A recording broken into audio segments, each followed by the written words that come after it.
The smell of copper and sterile alcohol always clung to the fabric of my scrubs. I was standing in Trauma Bay 3 at Des Moines Medical Center, my hands slick with iodine as I packed gauze into the crushed pelvis of a John Doe. The paramedic had shouted the details over the wail of the ambulance sirens just moments before. An agricultural equipment failure, a localized crush injury. The patient was unconscious, his breathing shallow and jagged. I barked orders to my residents, calling for uncross-matched blood and a portable X-ray. My focus was a razor edge. You do not survive as the head of a Level 1 trauma center in the Midwest by panicking. I reached for the shears to cut away the remaining fabric of his work jeans. That was when I noticed his boots. They were tucked beneath the edge of the stretcher placed there by the paramedics. $800 custom-tooled leather boots. They were pristine. No mud, no manure, no scuffs from heavy tractor pedals. A farmer whose machinery just collapsed on him should not be wearing clean, luxury leather in the field. I grabbed the blood-soaked wallet from the plastic evidence bag resting on the steel counter. I flipped it open to check for a medical alert card or an allergy list. The harsh fluorescent lights caught the laminate of his driver license. The breath stalled in my lungs. I stared at the name. Clayton Brunner. Before the reality could settle into my bones, the heavy double doors of the trauma bay crashed open. Two people stumbled into the room, their faces pale, their eyes wild with panic. My father, Warren, clutching a crumpled farm cap. My mother, Patricia, her hands pressed tightly over her mouth. They had not aged well.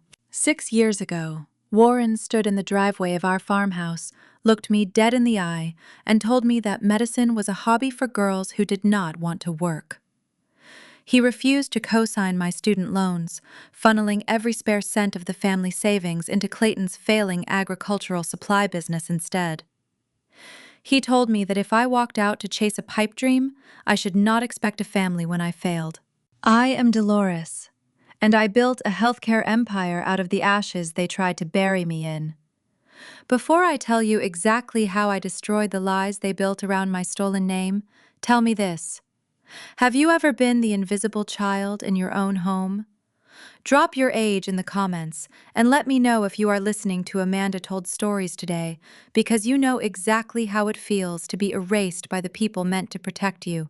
Growing up in Iowa, family loyalty is treated like a religion. You show up for Sunday dinners, you help with the harvest, and you never question the hierarchy. In the Brunner household, that hierarchy was carved in stone. Clayton was the sun, and I was the shadow cast by his endless mistakes. He was praised for mediocrity, celebrated for simply showing up, while I was dismissed as the useless bookworm. I spent my childhood studying at the kitchen table, memorizing anatomy textbooks, while Clayton crashed dirt bikes and skipped classes. My parents never attended a single science fair. They never asked about my grades. They were too busy writing checks to cover Clayton's speeding tickets. The erasure was not always subtle. 7 years ago, Patricia hired a professional photographer for our annual Christmas card. It was a freezing December afternoon. I had just finished a grueling 30-hour clinical rotation and drove straight to the farmhouse still wearing my hospital scrubs. I was exhausted, running on black coffee and sheer willpower.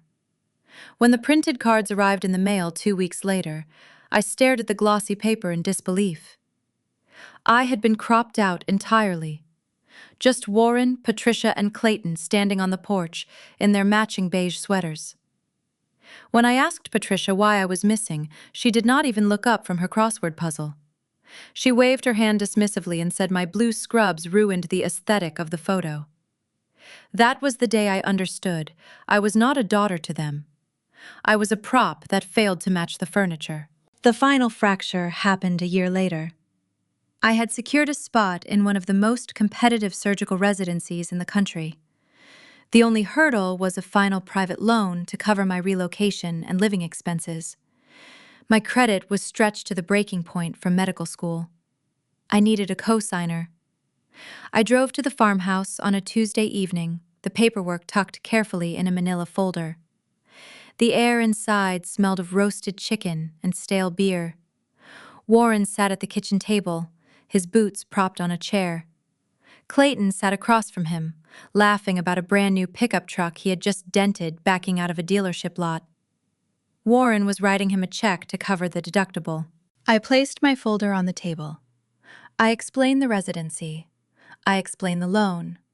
I just needed a signature. Warren did not even read the document. He picked up my folder and slid it back across the table and shook his head. He looked at me with a cold, hollow expression. "Medicine is a hobby for girls who do not want to work," he said, his voice flat and unyielding. "Agricultural supply is an empire.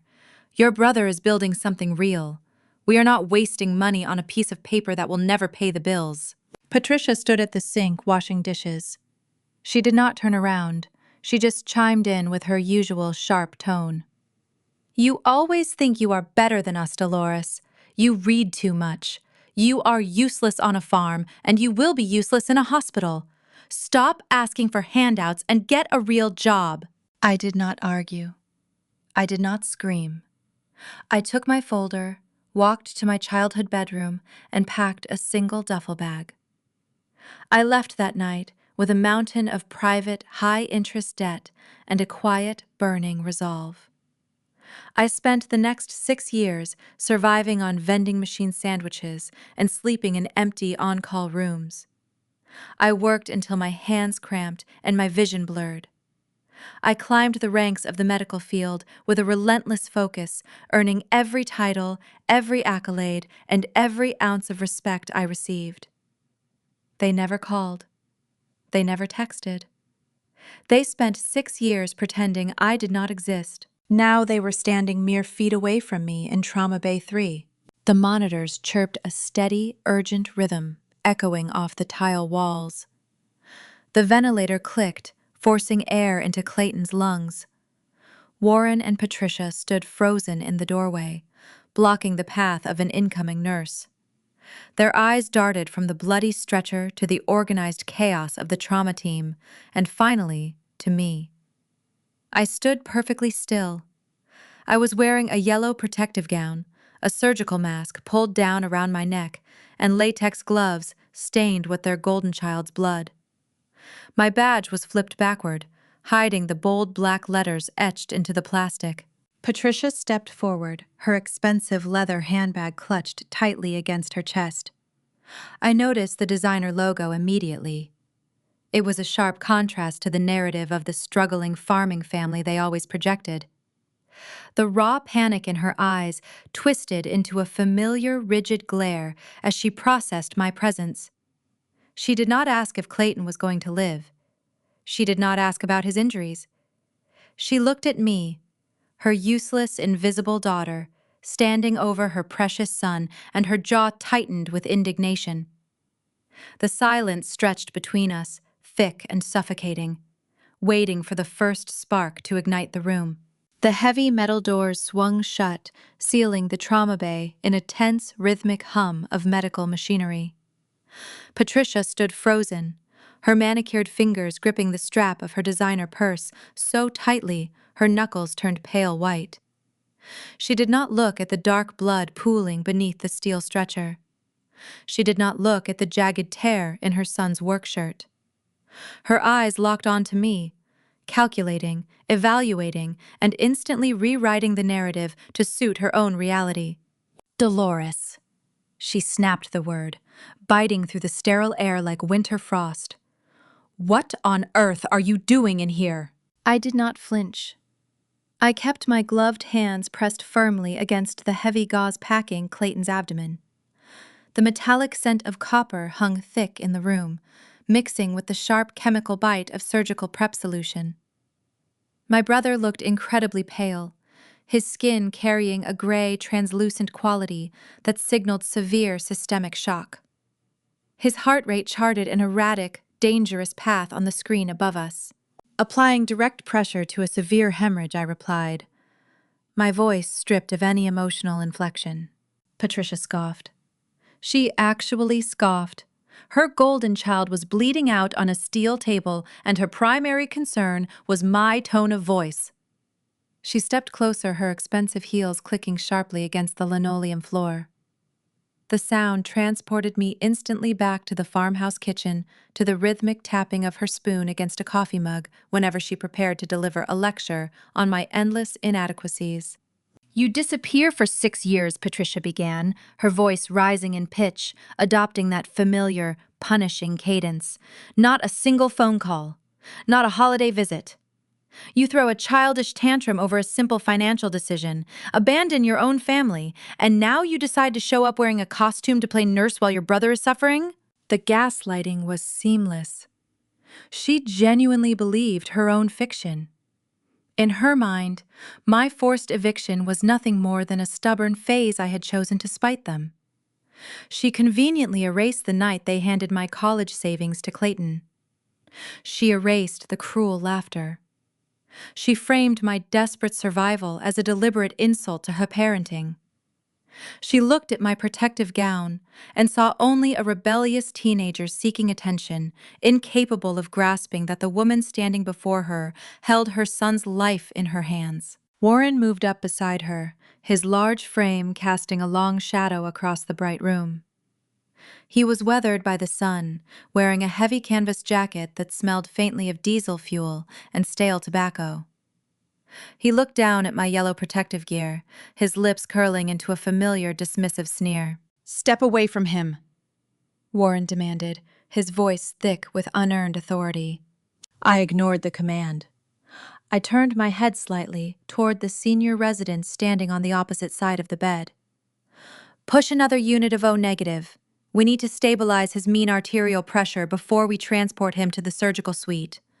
Start a secondary large-bore IV on the right side."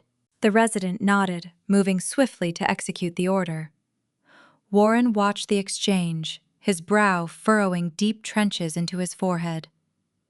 The sight of other professionals listening to me, taking my instructions without hesitation, disrupted his worldview. In his universe, I was the subordinate. I was the punchline.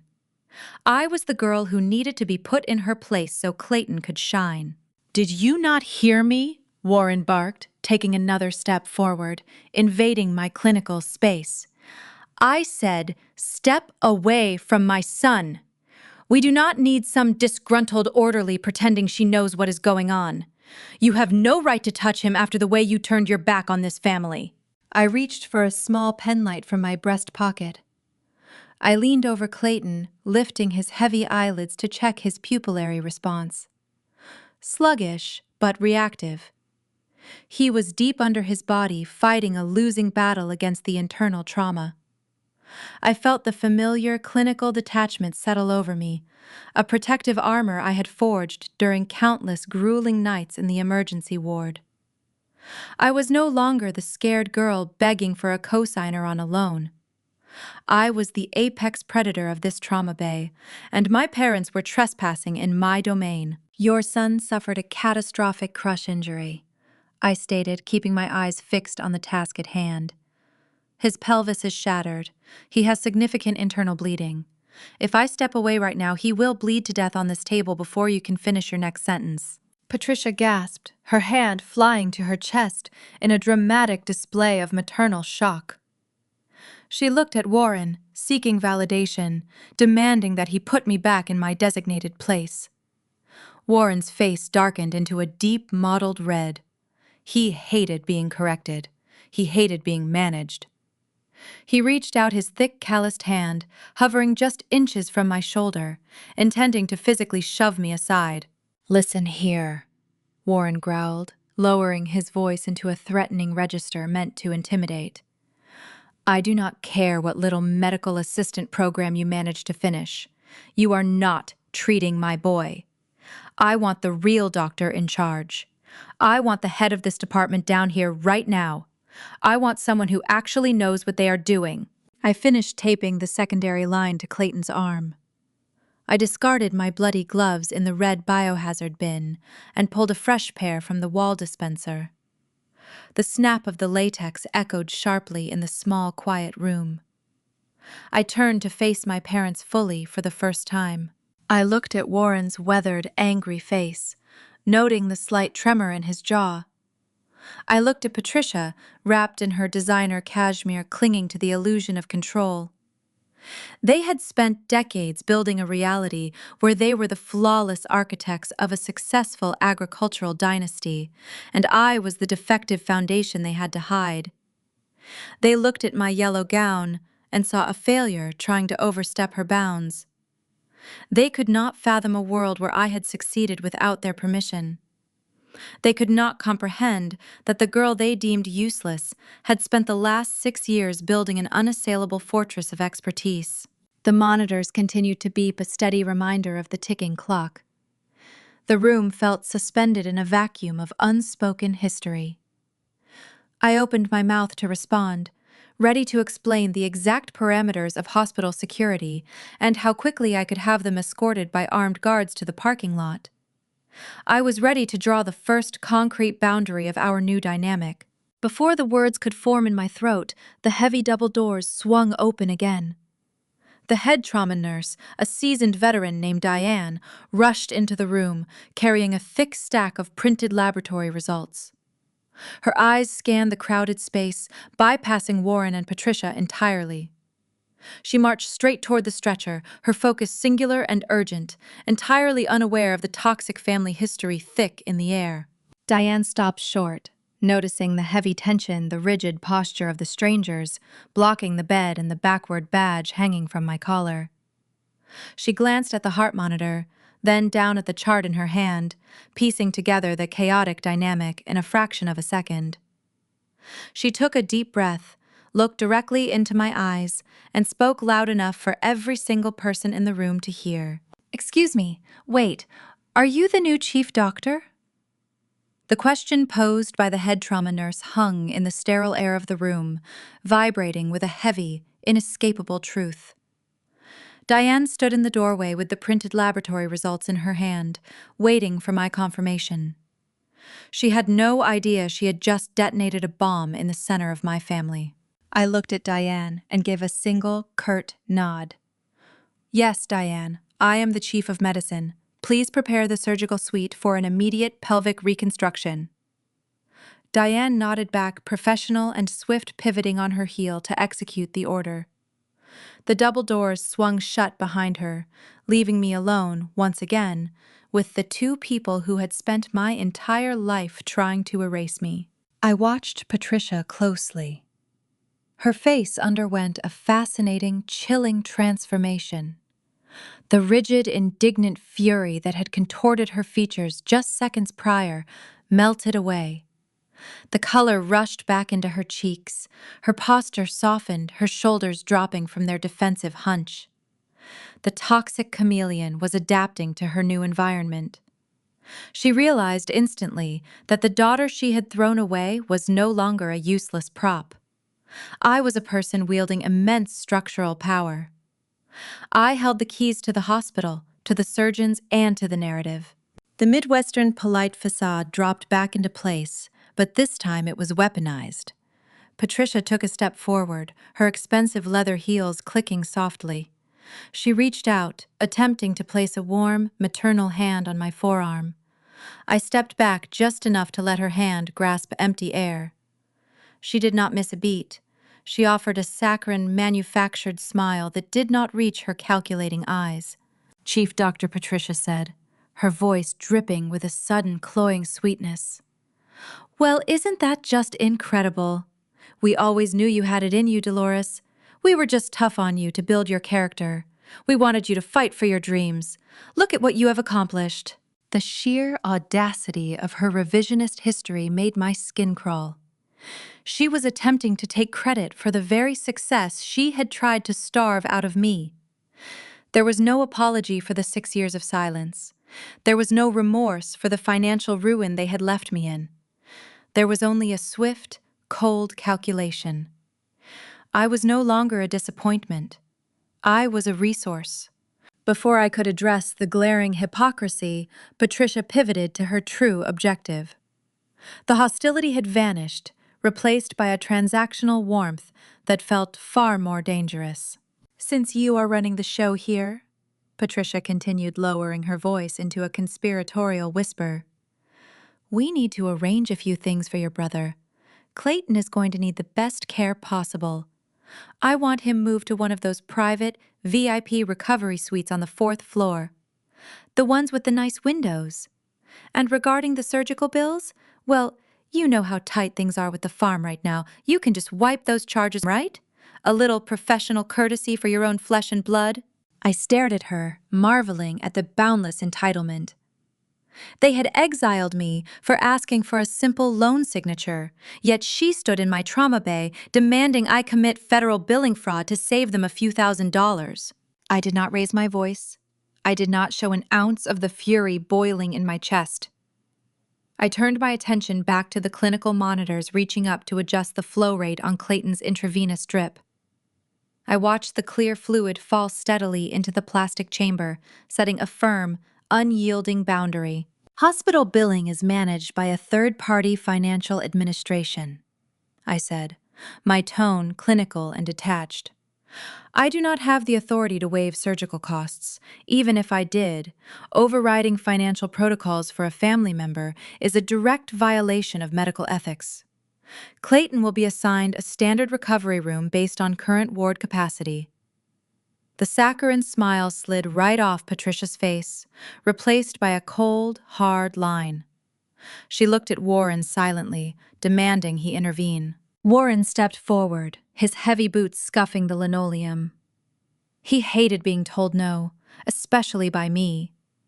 His brief moment of shock at my title had already evaporated, replaced by a defensive, bristling anger.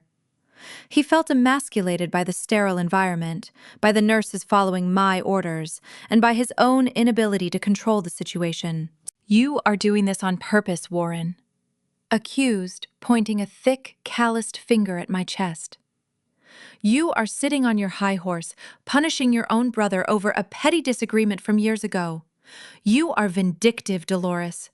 You have all this power now, and you refuse to help your family when we need it most. I checked the pressure dressing on Clayton's abdomen, ensuring the hemorrhage remained contained. I thought about the grueling, lonely years of my residency. I remembered eating stale crackers from the vending machine on Thanksgiving because I could not afford groceries. I remembered the exhaustion, the panic attacks over my mounting debt, and the deep, aching isolation of knowing my parents had chosen to invest in a pickup truck instead of my future. I had earned this badge through blood and sweat.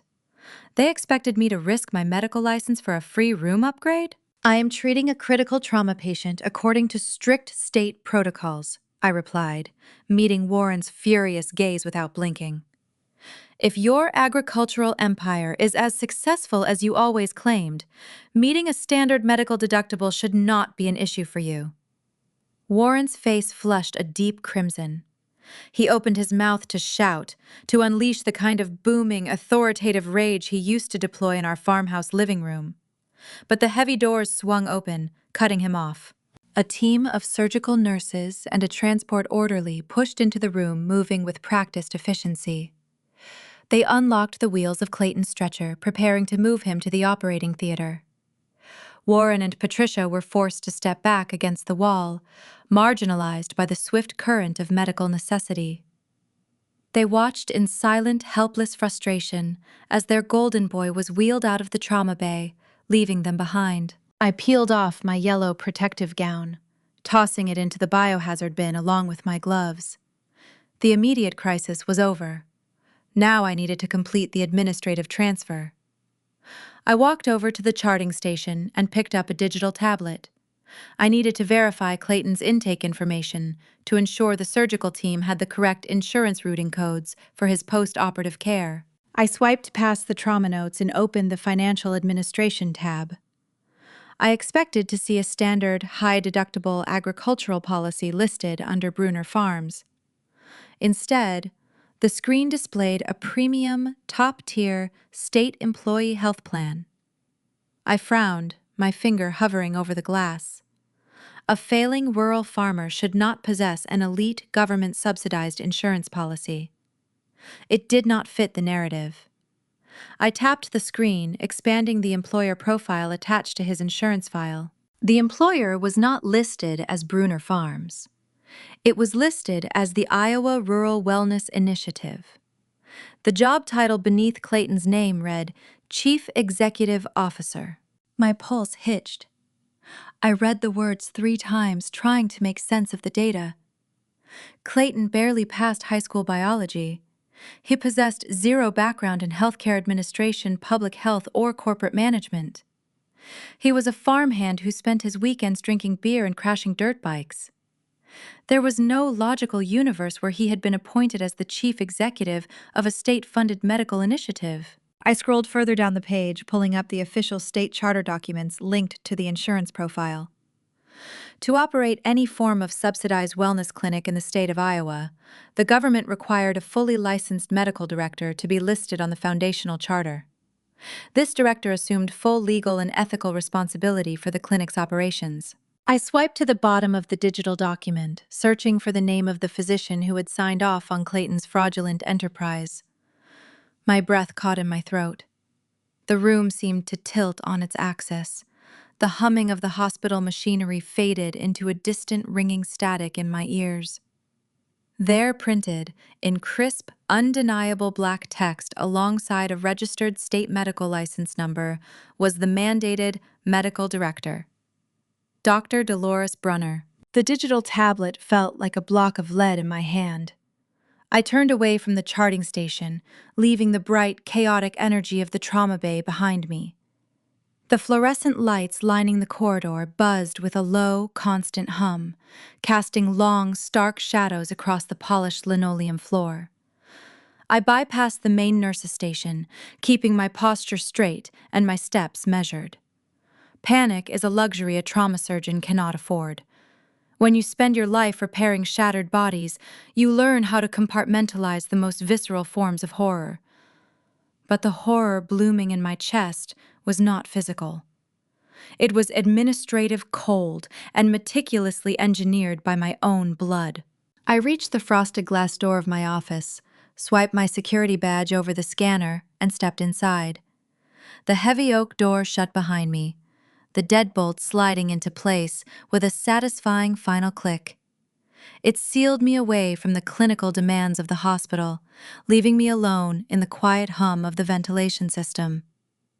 I leaned my weight against the wood, closing my eyes. My lungs felt tight, restricting each breath to a shallow, ragged pull. I needed data. Assumptions are dangerous in medicine, and they are fatal in corporate warfare. I moved to my desk, my fingers rigid as I tapped the keyboard to wake up my secure terminal. I bypassed the internal hospital intranet and routed my connection directly to the Iowa Department of Public Health database. As the chief of medicine, my security clearance granted me immediate, unrestricted access to regional health initiatives and state-funded medical programs. The screen glowed a pale blue, illuminating the quiet room. I typed the name Clayton Brunner into the search bar. My pulse pounded a heavy rhythm against my temples as the system processed the query. The results populated in less than 3 seconds. The Iowa Rural Wellness Initiative was not a theoretical project or a small community effort. It was a fully funded, state-subsidized agricultural health program. I clicked on the foundational charter, my eyes scanning the mission statement. The text detailed a comprehensive outreach strategy targeting underserved farming communities, focusing on occupational hazards preventative care and equipment safety protocols. The phrasing seemed strange, carrying a cadence I recognized on an intimate level. I pulled up the primary grant application attached to the charter. My stomach plummeted, leaving a hollow ache in its wake. Paragraph after paragraph outlined statistical models, demographic breakdowns, and healthcare disparities among Midwestern agricultural workers. I knew the data because I had gathered it. It was my undergraduate thesis. I had spent countless nights in the university library, fueled by cheap coffee and sheer desperation, compiling that exact research to earn my honors degree. Clayton had stolen my intellectual property, copying and pasting my academic labor to build the foundation of his fake enterprise. I scrolled down to the Financial Disbursements tab. The state government had awarded a $500,000 grant to launch the initiative. To secure a grant of that magnitude, federal guidelines mandated a fully licensed physician to serve as the chief medical director. The director assumed all legal, ethical, and financial liability for the clinic. I reached the final page of the digital document. There, resting above a pristine digital forgery of my signature, was my name and my state board registration number. How had they managed this without my knowledge? The answer arrived with a sickening, razor-sharp clarity. During the first 3 years of my surgical residency, my life was a transient blur. I moved between 5 different short-term rental apartments, chasing rotation schedules across different counties. I was barely surviving on a minimum wage residency stipend, working 100-hour weeks. To ensure my official documents were never lost in the chaos of constant relocation, I maintained my permanent legal mailing address at the farmhouse in rural Iowa. Warren and Patricia had received my state board correspondence. They had collected my credentialing updates, my licensing renewals, and my professional mail. Instead of forwarding the envelopes to their struggling daughter, they had intercepted my correspondence.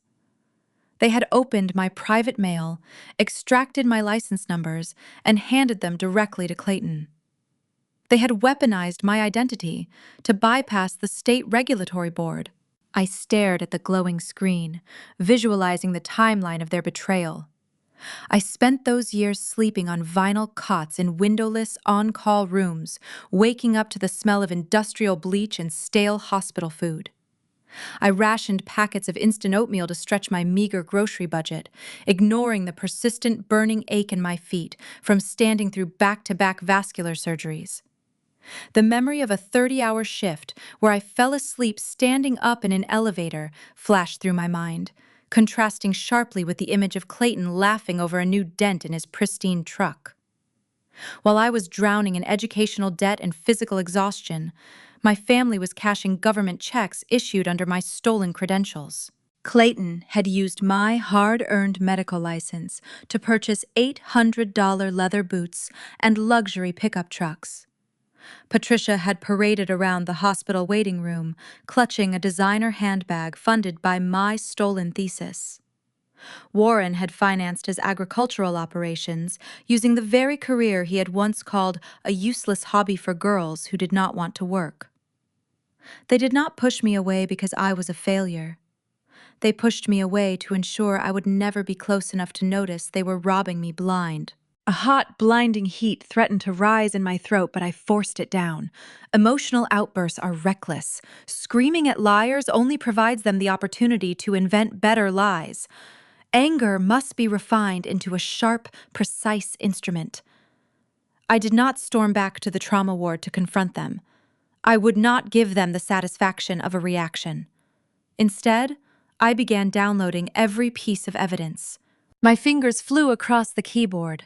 I saved the state charter, the initial grant application, the insurance routing codes, and the forged signature logs. I created a secure encrypted folder on my personal external drive, duplicating the files to ensure they could never be permanently deleted. They had built a fragile house of cards on the back of my name, and I intended to dismantle it, piece by piece. I reviewed the document headers one last time, searching for any further vulnerabilities in their scheme. That was when a specific detail caught my eye. A detail that turned the betrayal into something far more dangerous. I zoomed in on the top right corner of the primary grant application. It was not a generic business letterhead. Clayton had lifted the official crest and watermark of Des Moines Medical Center. He had linked his fraudulent rural clinic directly to my hospital, creating the illusion of an institutional partnership to bypass further state scrutiny and lend unearned credibility to his application. My personal exposure was no longer the only issue on the table. The integrity of the region primary trauma center was now tethered to a federal crime. If the state discovered this fraud through their own channels, my medical license would be permanently revoked, and the hospital would face crippling financial sanctions. The walls of my office felt like they were shrinking, closing in on me. The sharp, sudden ring of my desk phone shattered the quiet isolation of the room. I jumped, my hand knocking a pen off the edge of the desk. It was the direct line, a secure number reserved exclusively for administrative emergencies, legal counsel, and executive board members. I stared at the flashing red light on the console. I took a deep, steadying breath, forcing my heart rate to slow. I lifted the receiver and offered a standard professional greeting. The voice on the other end of the line was crisp, formal, and entirely devoid of warmth. Dr. Brunner, this is Agent Miller with the Iowa State Medical Board Compliance Division. I am calling regarding the Iowa Rural Wellness Initiative. A cold sweat broke out along the back of my neck. We are initiating a routine audit of your state-subsidized operations. The agent continued, his tone methodical and relentless.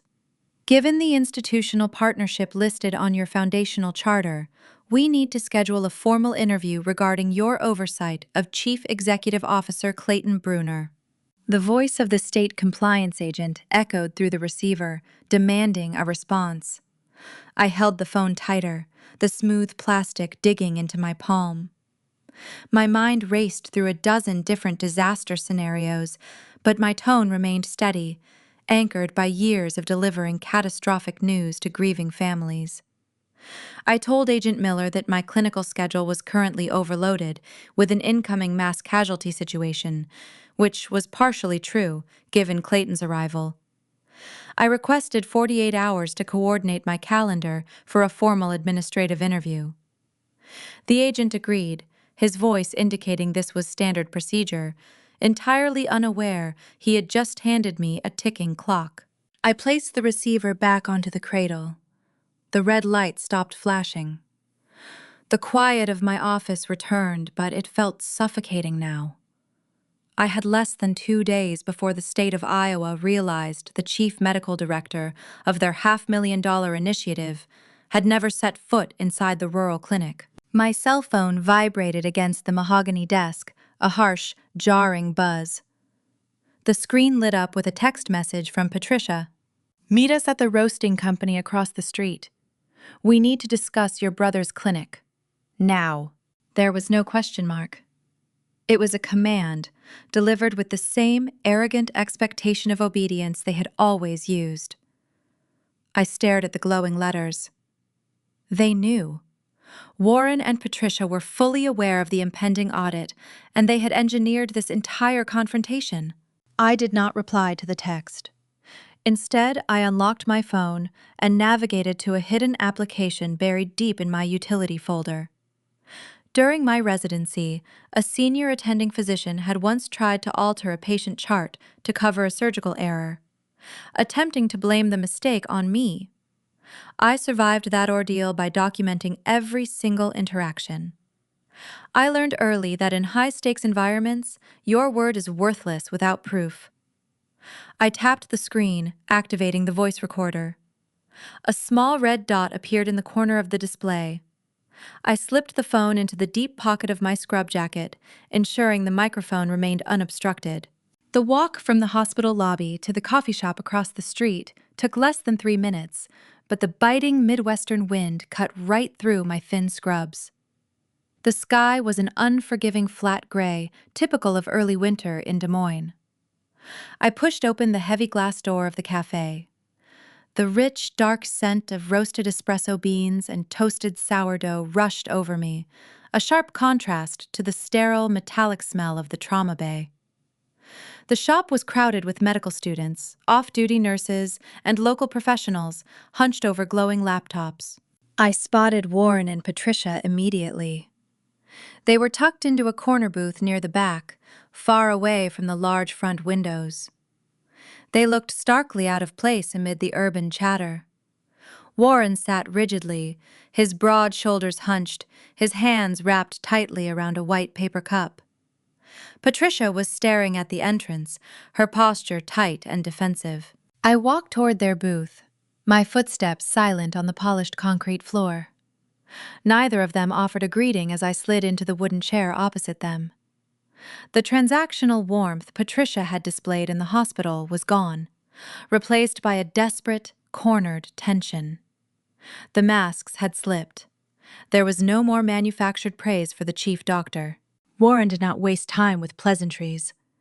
He leaned across the small table, invading my space, his voice lowered into a gravelly, urgent whisper. "The state is sending an auditor," Warren stated, his eyes darting around the cafe to ensure no one was listening. "They are looking into the grant money." I kept my expression blank, my hands resting loosely on the tabletop.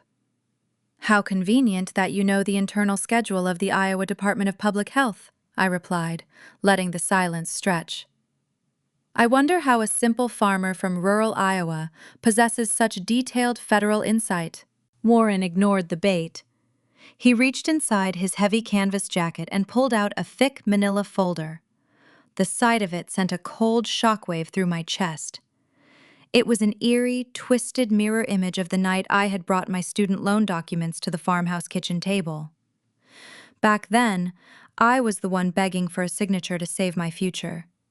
Now the roles were reversed, but the cruelty remained constant. Warren placed the folder on the table and flipped it open. Inside sat a stack of state compliance forms, financial oversight logs, and medical directive authorizations. I scanned the top sheet. The dates were falsified, backdated by over a year to match the original grant disbursement schedule. Every single page required a signature on the bottom right corner. "You need to sign these," Warren commanded, tapping a thick, calloused finger against the paper. "You need to sign them right now, and you need to tell the auditor that you oversaw the clinic operations from afar. We have the emails drafted. All you have to do is confirm them." I stared at the falsified documents. "You committed federal fraud," I said, keeping my voice low and even, ensuring the recorder in my pocket captured every syllable. "You intercepted my state medical correspondence, stole my license numbers, and used my credentialing to funnel government money into Clayton's bank account." Patricia leaned forward, her face twisting into a mask of righteous indignation. "We did it to save the land," she hissed, her voice trembling with misplaced emotion. "The farm was failing, Dolores. The crop yields were terrible. Clayton found a loophole. He found a program designed to help rural communities, and he used it to keep a roof over our heads. He was just trying to make us proud. He was trying to build a legacy." "A legacy built on felony identity theft," I countered, feeling the cold detachment harden my resolve. "And you want me to commit perjury to protect him? If you do not sign those papers, your brother goes to federal prison." Warren interjected, his tone darkening into a direct threat. "Do you understand that? They will lock him up, and they will take the farm to cover the restitution. Everything we have worked for, everything this family stands for, will be gone." He paused, letting the threat linger in the air, expecting me to crumble under the weight of his guilt. When I did not flinch, Patricia deployed her favorite weapon. "You owe us," Patricia whispered, tears pooling in her eyes, a calculated display of maternal suffering. "We brought you into this world. We fed you, we clothed you, we kept you safe. We are your blood. You cannot turn your back on us when we need you. Just sign the papers, Dolores. Save your brother, save your family." The sheer gravity of their delusions settled over me like a heavy blanket. I looked at the two people sitting across from me, and the last remaining illusion of my childhood shattered into dust. They did not view me as a daughter. I was a tool. I was a human shield bred and raised for the sole purpose of absorbing the consequences of Clayton's failures. They were willing to sacrifice my medical license, my career, and my freedom to keep their golden boy out of a jail cell. They had thrown me into the freezing cold 6 years ago, and now they expected me to set myself on fire to keep them warm.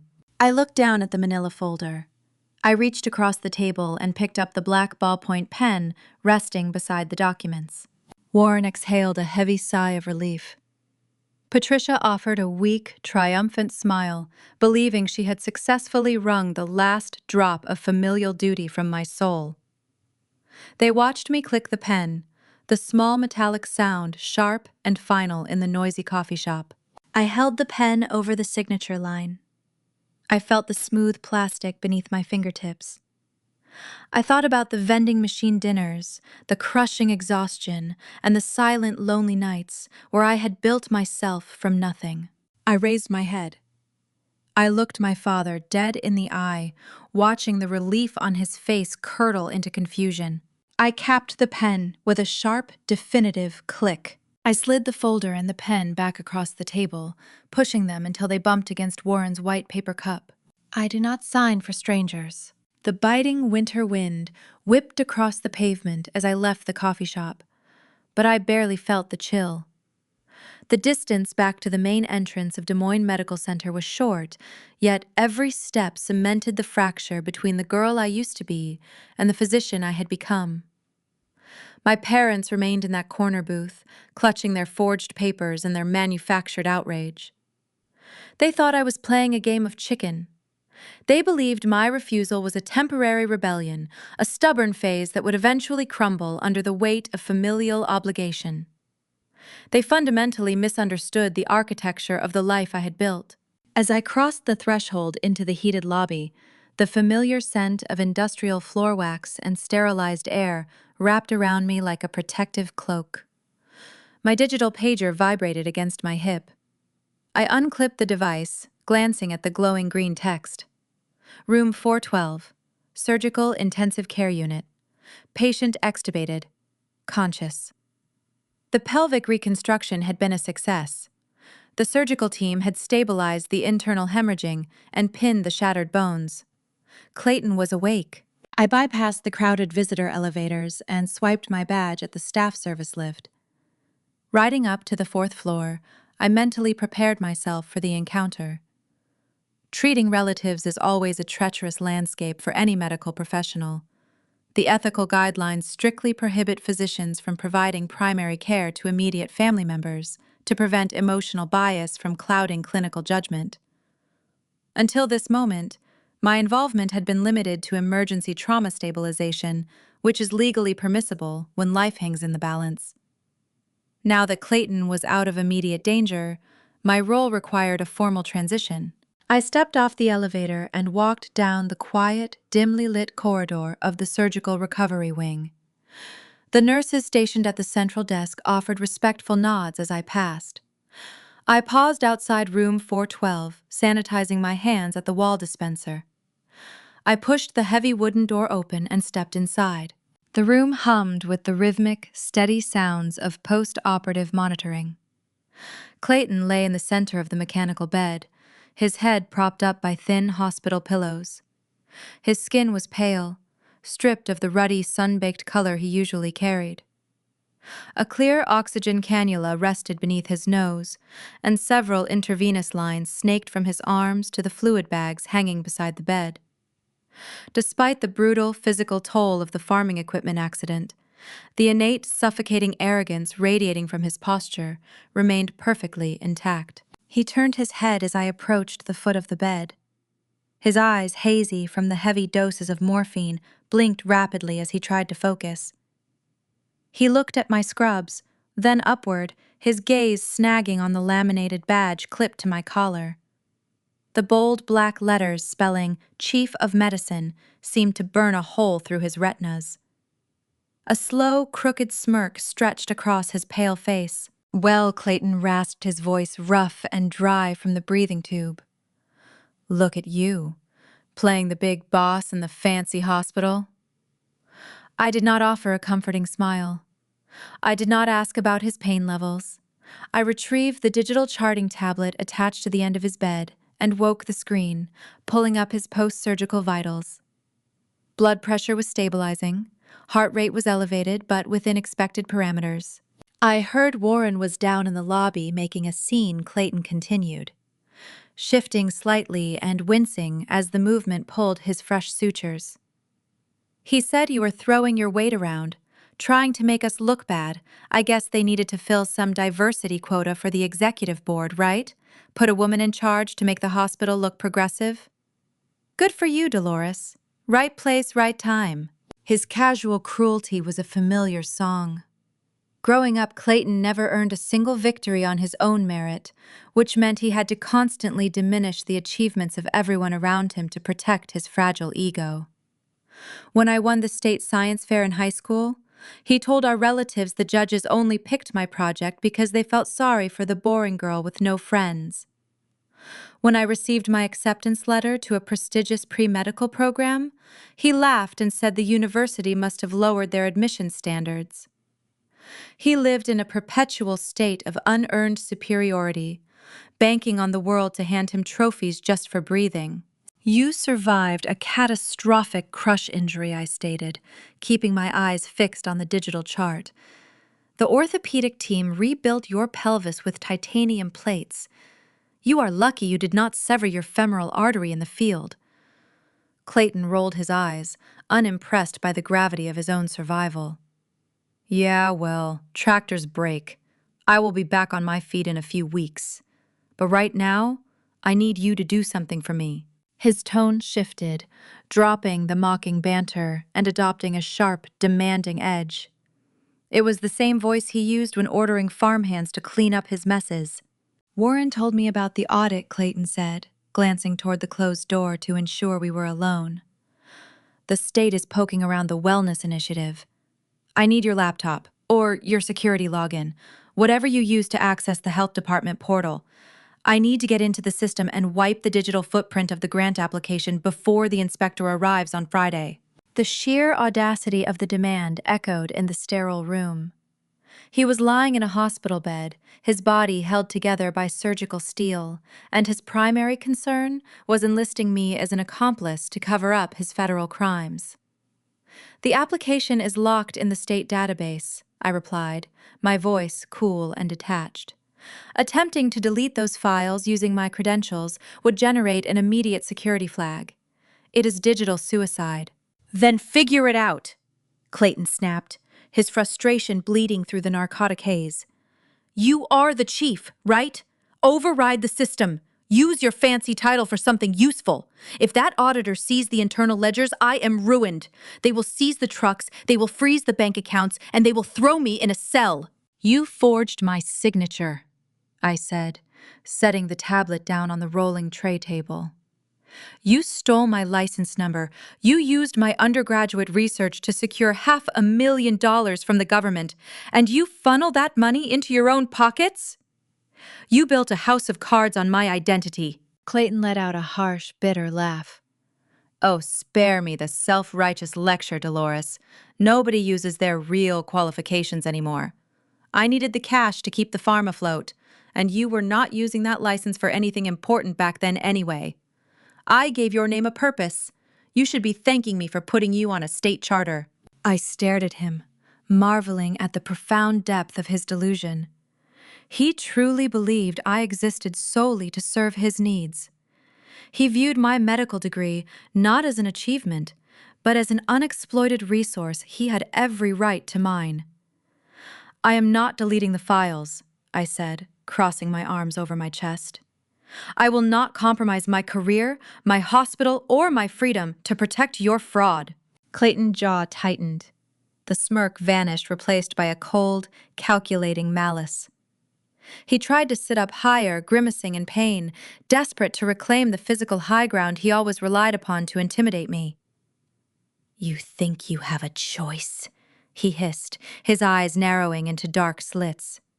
"You think you can just walk away and let me take the fall? Listen to me very carefully. If you do not wipe those files tonight, I will tell the auditor that you orchestrated the entire scheme." The threat hung in the air, toxic and heavy.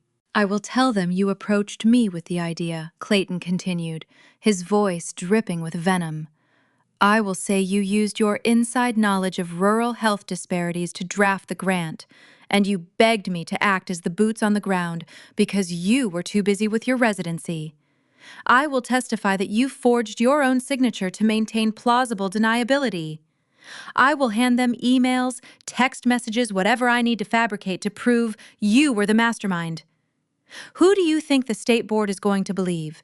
A poor, struggling Iowa farmer trying to feed his family? Or a rich, elite hospital executive manipulating the system for a quick payout? The cold realization washed over me, settling deep into my bones. Clayton was not just an entitled golden boy trying to cover his tracks. He was a parasite, willing to destroy the host to survive. He was actively malicious, fully prepared to obliterate the life I had built to save his own skin. My parents had enabled this monster, feeding his ego until it mutated into something lethal. I did not argue with him. I did not raise my voice or attempt to defend my character. Explaining morality to a predator is a waste of breath. Instead, I picked up the digital charting tablet again. I tapped the screen, navigating away from his vital signs and opening the primary administrative portal for his patient file. In any major medical institution, there are strict protocols designed to protect both the patient and the hospital from ethical breaches. When a physician recognizes a situation that compromises their clinical objectivity, they are required by law to formally document the issue. "What are you doing?" Clayton demanded, his eyes darting to the tablet in my hands. "I told you to get me a laptop." I selected the drop-down menu labeled Physician Recusal. I tapped the screen with precise, deliberate movements. "I am updating your chart," I said, my voice empty of any familial warmth. I navigated to the justification field. My fingers flew across the digital keyboard. I typed a clear, concise statement outlining that the patient had explicitly threatened the attending physician with federal extortion regarding a fraudulent state health initiative. I documented that the patient had admitted to forging state documents using my medical credentials. Dolores put that down. Clayton ordered a flicker of genuine panic, finally breaking through his arrogant facade. I scrolled to the final submission button. The protocol for this specific administrative action was designed with irrevocable consequences. Submitting a severe ethical breach does not just remove the doctor from the case, it automatically locks the patient file and transmits an immediate, high-priority alert to the hospital legal department, the risk management team, and the executive administrative board.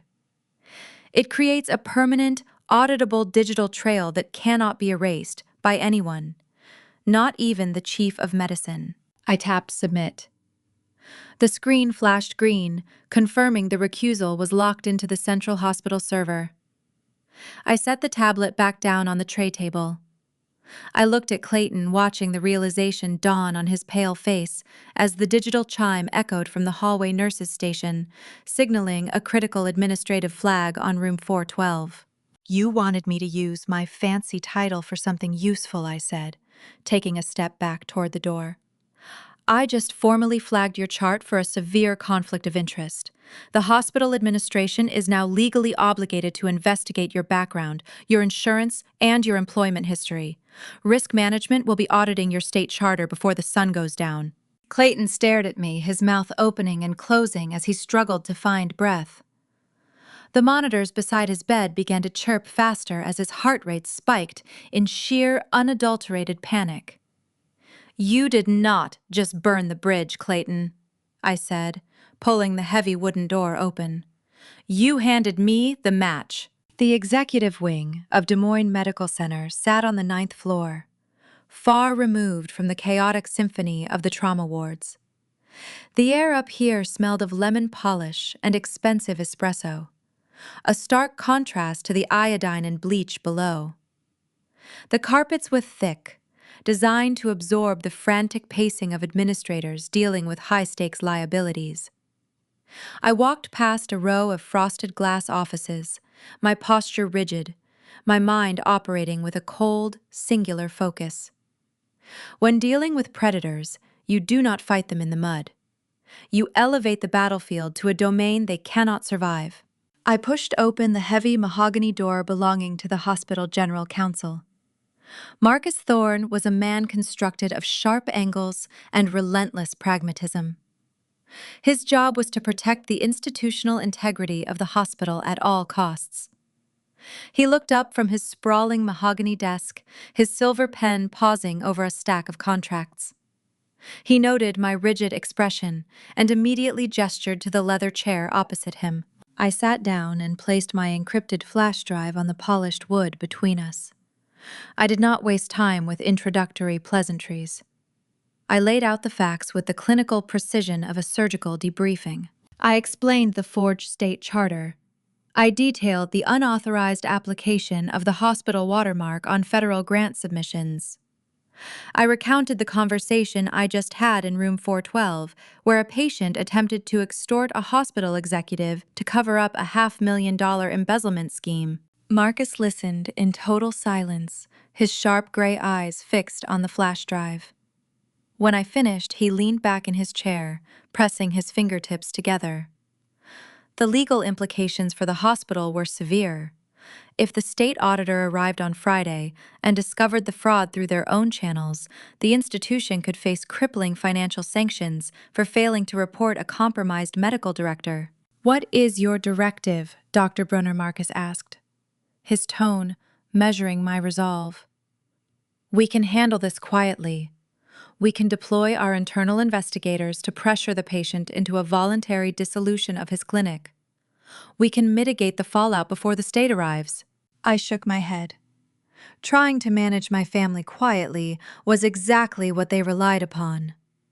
They thrived in the shadows of Midwestern polite society, banking on the fact that decent people preferred silent compliance over public conflict. "I want to sever the limb before the infection spreads," I replied, my voice steady. "I want to file an official affidavit of forgery with the Iowa State Medical Board and the Department of Public Health. I am establishing a permanent, undeniable legal record that I have never been affiliated with the Iowa Rural Wellness Initiative." Marcus raised an eyebrow, a silent acknowledgement of the nuclear option I was selecting. "Filing that affidavit will trigger an automatic statutory freeze on every financial account linked to that clinic," he warned. "The state will lock their operating funds within the hour. Your brother will not be able to buy a cup of coffee, let alone hire defense counsel." "That is the desired outcome," I stated. Marcus turned to his computer, his fingers flying across the keyboard to draft the legal instrument. As the printer hummed to life in the corner of the office, I thought about the signature they had stolen from me. 3 years ago, I stood in a quiet tailoring shop downtown. The seamstress had draped a measuring tape over my exhausted shoulders, pinning the crisp white fabric of my very first executive lab coat. When she asked how I wanted my name embroidered over the left breast pocket, my throat had tightened. I had paid for those letters with missed holidays, panic attacks, and crushing isolation. I had sacrificed my youth to earn the right to stitch Dr. Dolores Brunner, Chief of Medicine, into that fabric. Nobody handed me that title. I built it from the ground up. Clayton had tried to slip into my identity like a cheap borrowed jacket, assuming he could reap the harvest of a field he never planted. Marcus slid the warm printed affidavit across the desk. I picked up his silver pen. I signed my name with deliberate, heavy strokes, pressing the ink deep into the paper. The trap was set. The digital shockwave was already moving through the state servers. The adrenaline that had sustained me through the trauma bay and the executive meeting finally began to recede, leaving behind a hollow, aching fatigue. I needed caffeine to push through the rest of my administrative shift. I left the legal department and took the elevator down to the second-floor cafeteria. The dining hall was a cavernous room, filled with the clatter of silverware and the low hum of medical staff exchanging shift updates.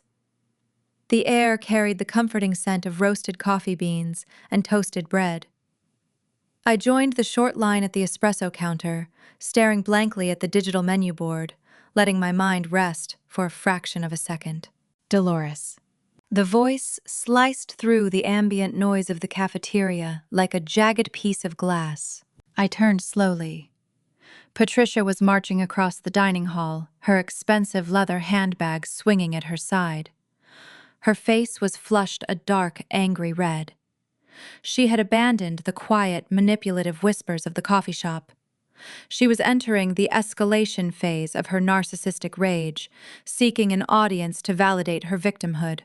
Several nurses and medical residents sitting at the nearby tables stopped talking, their eyes tracking the well-dressed woman storming toward their department head.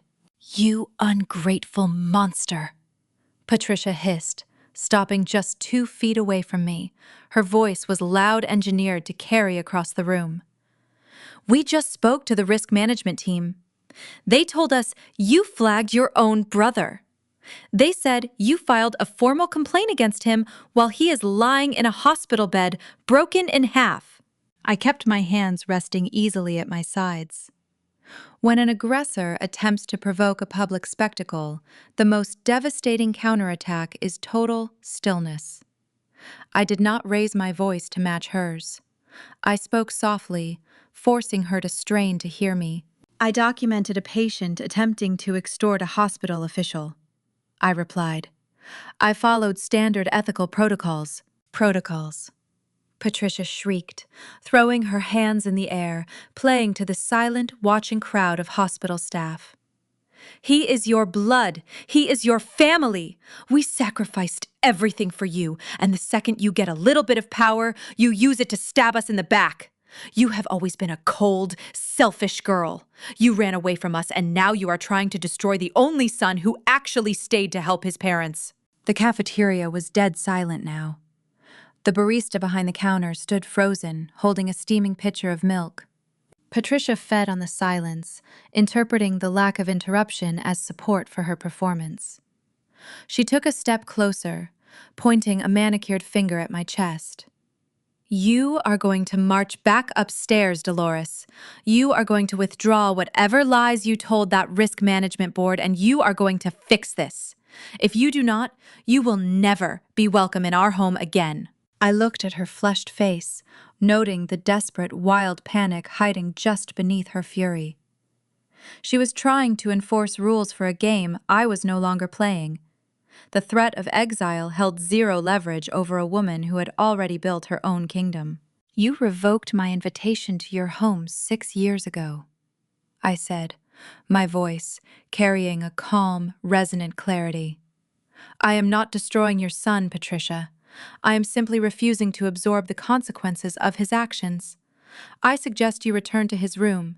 You are going to need to figure out how to pay for his medical care without access to his bank accounts." Patricia blinked, her hand dropping to her side. The confusion registered on her face, swiftly followed by a creeping, icy dread. "What did you do?" she whispered. I did not answer her.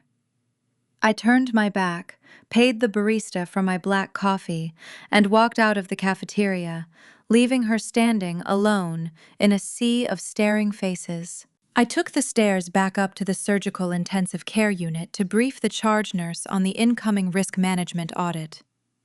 The corridor outside room 412 was quiet, bathed in the soft glow of the overhead fluorescent panels. I stood near the charting station, sipping my bitter coffee, watching the heavy wooden door of Clayton's room. The elevator bell chimed at the end of the hall. A man wearing a wrinkled gray suit and carrying a thick brown envelope stepped onto the floor. His eyes scanned the room numbers mounted on the walls. He possessed the tired, relentless posture of someone who delivered bad news for a living. He bypassed the nurse's station, walking with purposeful strides directly toward room 412. Warren was standing in the doorway, his broad shoulders slumped, speaking in hushed tones to someone inside the room. The man in the gray suit tapped Warren on the shoulder. Warren turned, his brow furrowing in irritation at the interruption. The man asked a brief question. Warren nodded slowly, his expression defensive. The man thrust the thick brown envelope directly into Warren's chest.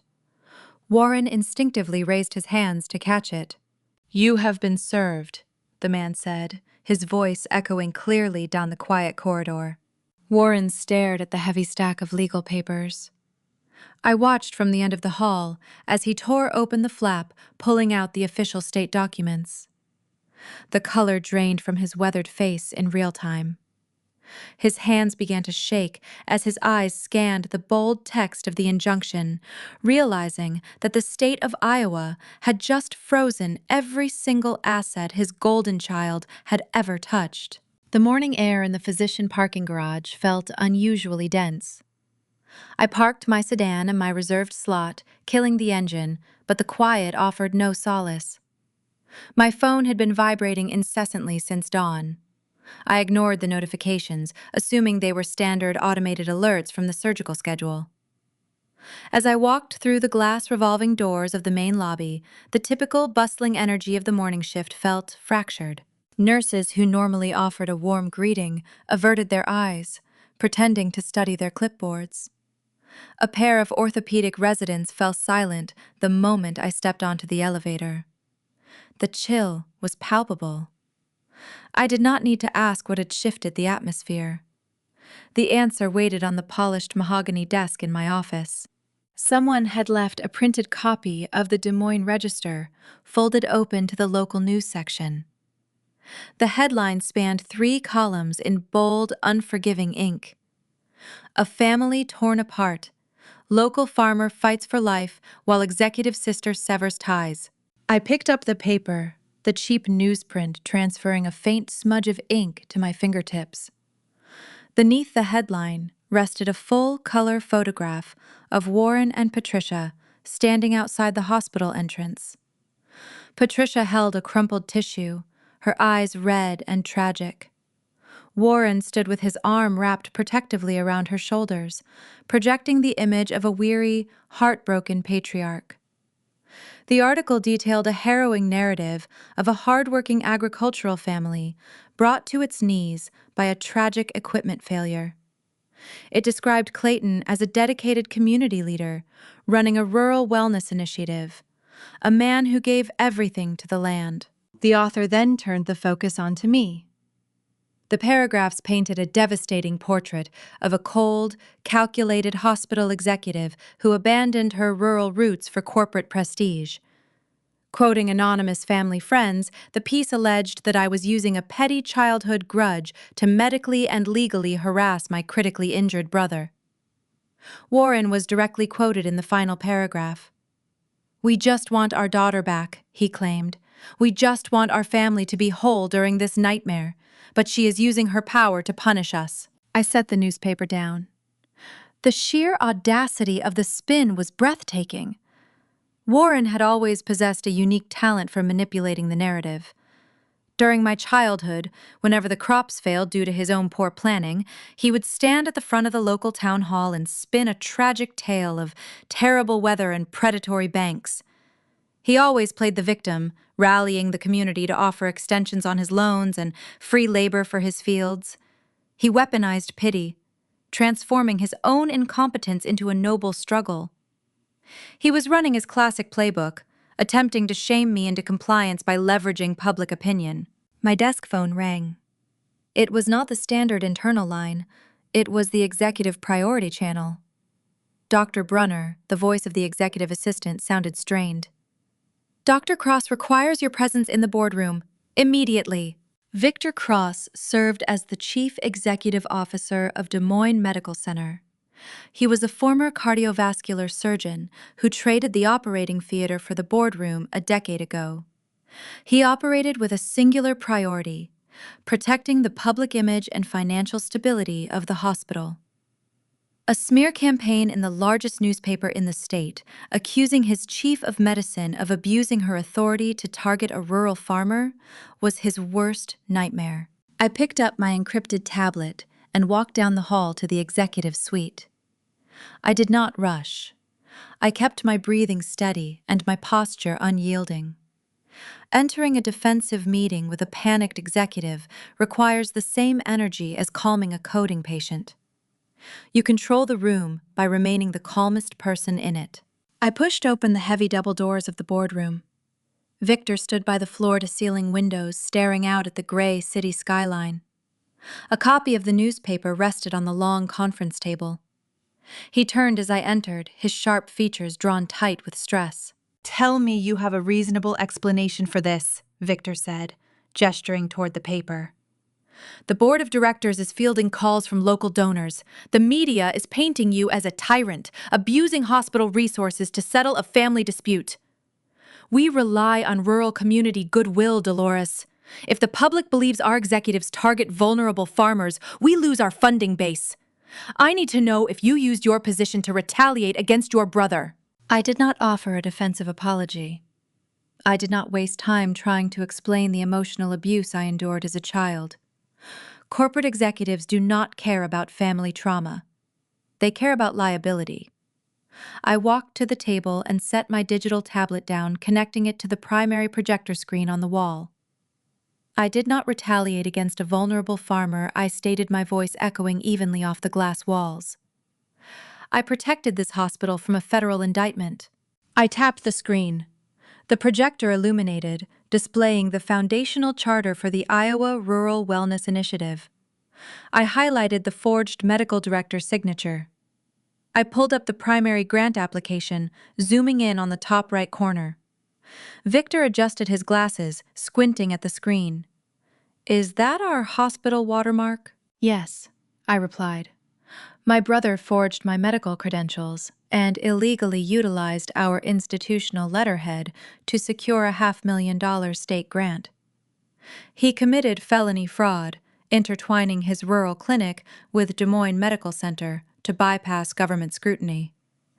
I discovered this discrepancy yesterday afternoon when verifying his insurance intake forms. Victor sank into one of the leather chairs, the color draining from his face as the sheer scale of the liability washed over him. I filed an official affidavit of forgery with the state medical board yesterday. I continued swiping to the next document. By formally severing all ties and reporting the discrepancy, I established an undeniable legal barrier between his criminal enterprise and this hospital. We are insulated from the impending audit. Victor looked from the projected documents to the newspaper resting on the table. A slow, incredulous realization spread across his face. They went to the press, Victor murmured almost to himself. They went to the press to brag about his clinic and accuse you of harassment. Yes, I said, and they did it on the exact same day the state served them with an injunction freezing every asset tied to that clinic. The brilliant, poetic irony of the situation settled over the boardroom. Warren had rushed to the local newspaper to sing the praises of his golden child, permanently tying his own name and reputation to an enterprise that was currently being seized by federal investigators. He had cemented his own guilt in permanent ink. By attempting to destroy my public image, Warren had built the gallows for his own execution. Victor let out a long, heavy breath, the tension leaving his shoulders. You neutralized a catastrophic threat before it ever reached my desk, he said, looking at me with a newfound, profound respect. You acted with flawless precision, Dr. Brunner. The board will be fully briefed on your proactive measures. We will issue a brief neutral statement citing patient privacy laws and decline further comment to the press. Let your family dig their own grave. I thanked him and left the executive suite feeling the heavy burden of the morning lift from my chest. I had successfully insulated my career and my hospital. The smear campaign was a desperate flailing strike from a dying animal, and it had failed to draw blood. I returned to my office, ready to resume my clinical duties. I sat at my desk and woke my computer monitor to review the afternoon surgical schedule.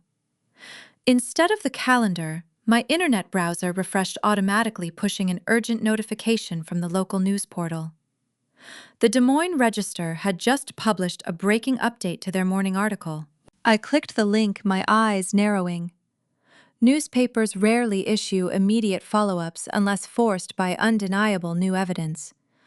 The digital headline flashed across the screen. Update. Leaked internal communications expose fraud at local wellness clinic. My pulse quickened.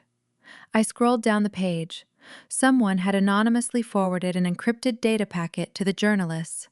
The article featured high-resolution screenshots of an email chain retrieved from Clayton's private server. The emails were irrefutable. They showed Warren actively instructing Clayton on how to intercept my medical mail, detailing the specific steps required to forge the state charter documents. The article had transformed from a hit piece against me into a sprawling exposé of my family's criminal syndicate. The narrative Warren had carefully spun just hours prior was burning to the ground in real time. I stared at the screen, a chilling realization sinking into my thoughts. The state auditor had not yet arrived. The medical board was still processing my affidavit. Warren and Clayton were the only people with access to those private servers. Someone inside the Iowa Rural Wellness Initiative had bypassed their security and leaked the raw financial ledgers to the press. Someone on the inside was systematically dismantling my brother's empire, and I needed to find out exactly who it was before they turned their sights on the hospital. The glowing monitor of my office computer cast a pale, icy light across the mahogany desk. I examined the leaked emails splashing across the local news portal, tracing the digital breadcrumbs left by the anonymous whistleblower. The precision of the data dump was surgical.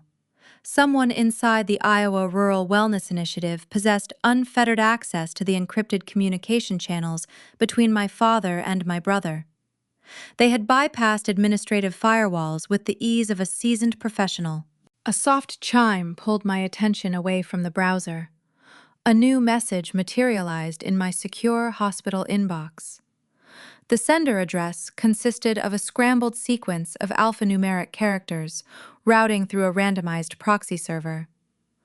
I clicked the subject line. It contained a single, brief sentence. Highway 30, Crossroads Diner. I have the unredacted financial ledgers. Come alone. Signed, Sarah. Sarah. I recognized the name from the intake paperwork in Clayton's medical file. She was listed as the primary clinic manager, a subordinate tasked with handling daily operational logistics. The puzzle pieces shifted, forming a dangerous new picture. I closed the email, grabbed my wool coat, and walked out of the executive suite. The drive past the city limits offered a stark visual transition. The towering glass structures of Des Moines faded, replaced by flat, sprawling expanses of harvested cornfields. The late afternoon sky hung low, painting the rural landscape in dull shades of frost-bitten gray. My sedan tires hummed against the cracked asphalt. I thought about the destination, a truck-stop diner perched on the county line. It was the exact type of establishment Warren used to frequent during my childhood. He always claimed he was attending evening agricultural seminars.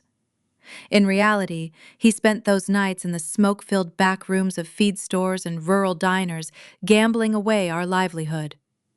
Warren harbored a terrible addiction to high-stakes poker.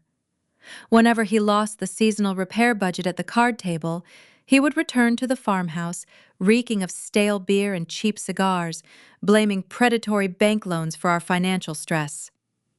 His gambling was a suffocating secret, an open wound my mother constantly bandaged with her endless excuses. I pulled into the gravel parking lot of the Crossroads Diner. The neon sign above the entrance flickered, emitting a low electrical buzz. The scent of frying grease and aged vinyl hit my senses the moment I pushed through the heavy glass door. The interior was dimly lit, populated by a few weary truck drivers hunched over porcelain coffee mugs. I scanned the room. A young woman sat in the furthest booth, her back pressed against the wood-paneled wall. She wore a tailored charcoal blazer, a garment far too structured for a rural clinic manager.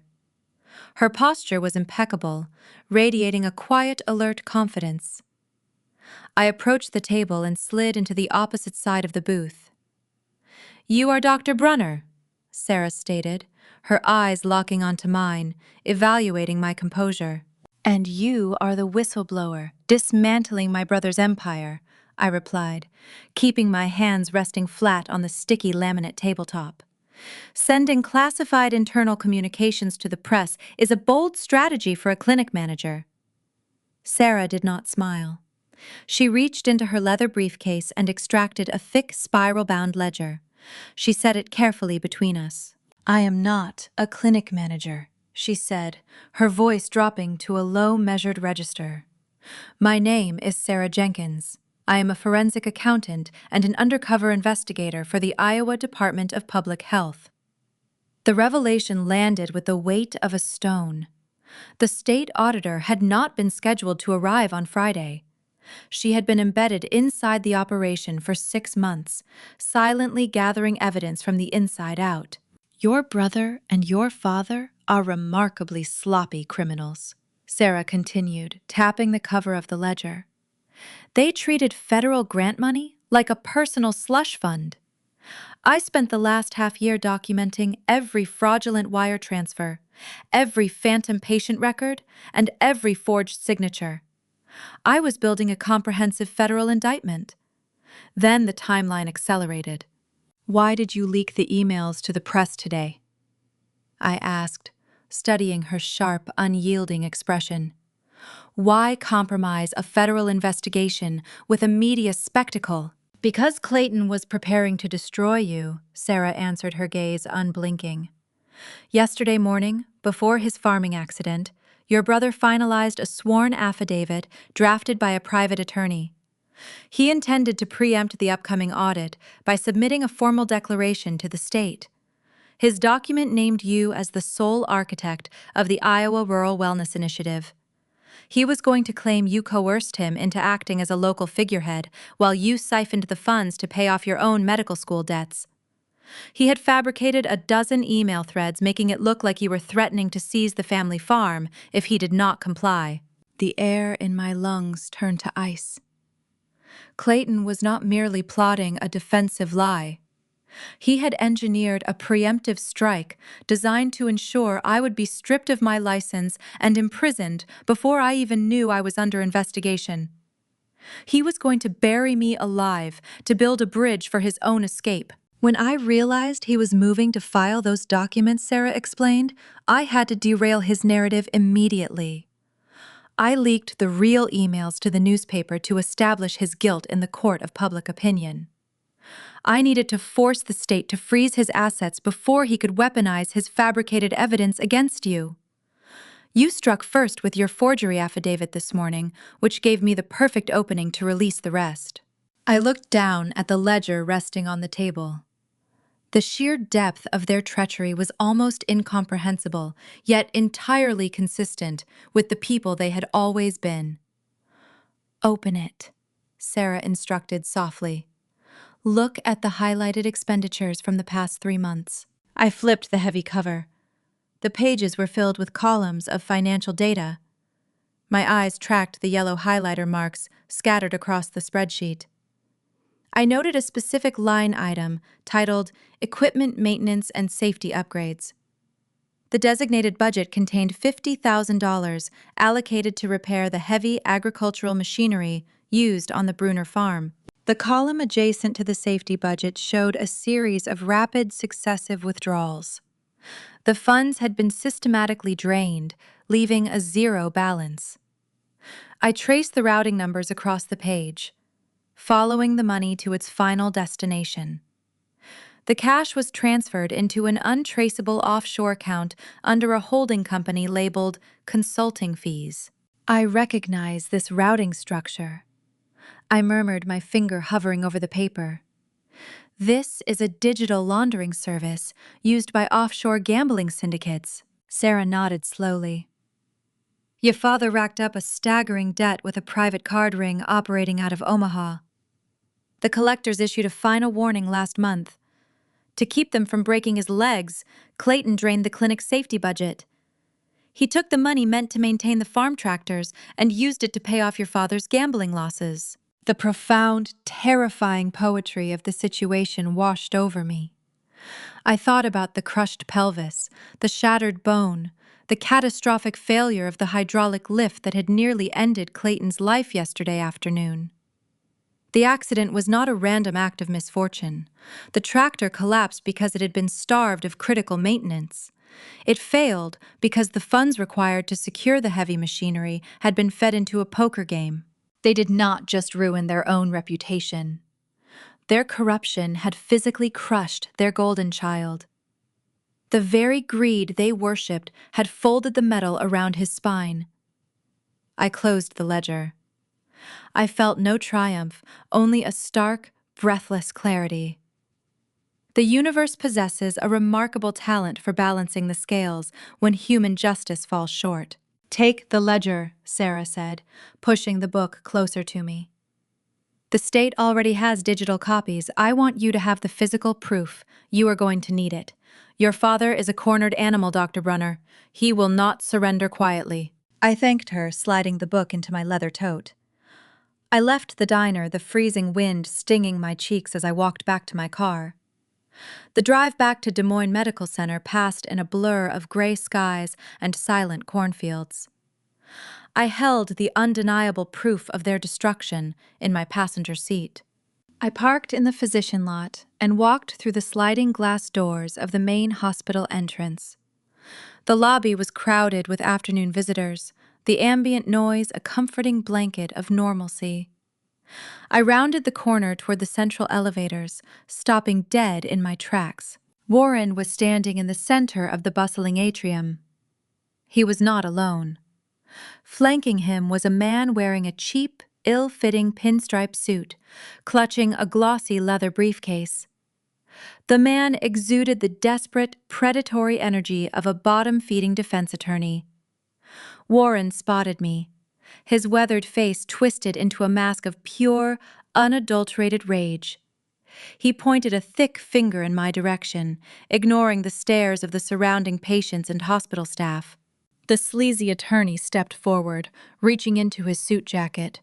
He pulled out a crisp white envelope, holding it up like a weapon. He marched directly toward me, a smug, victorious grin plastered across his face, ready to deliver a legal threat that would force my compliance. The hospital atrium was a sprawling expanse of glass and polished terrazzo, designed to project an atmosphere of modern healing and tranquil efficiency. That engineered piece shattered the moment Warren Brunner decided to turn the main lobby into his personal battleground. He marched past the reception desk, his heavy boots echoing against the stone floor. His face twisted into a mask of pure, unfiltered wrath. Beside him walked the attorney he had undoubtedly hired from a late-night television advertisement. A man radiating the desperate, hungry energy of a bottom-feeding litigator searching for a quick settlement payout. Two uniformed hospital security guards, stationed near the emergency double doors, immediately recognized the escalating threat. They unclipped their radios, stepping forward to intercept the shouting men before they could reach the center of the room. I raised my right hand, catching the eye of the lead security officer. I gave a single, subtle shake of my head. The officer paused, lowering his radio, but remained in a tense, ready stance. I did not want Warren escorted out quietly. Removing him in secret would only fuel his martyr complex.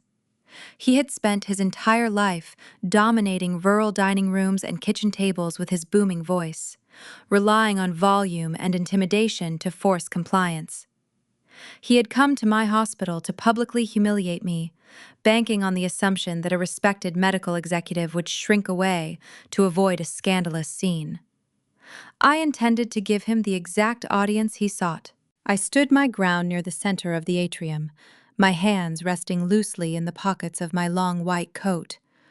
The midday crowd of visiting families, off-duty nurses, and administrative staff naturally began to form a wide perimeter, drawn by the undeniable gravitational pull of impending conflict.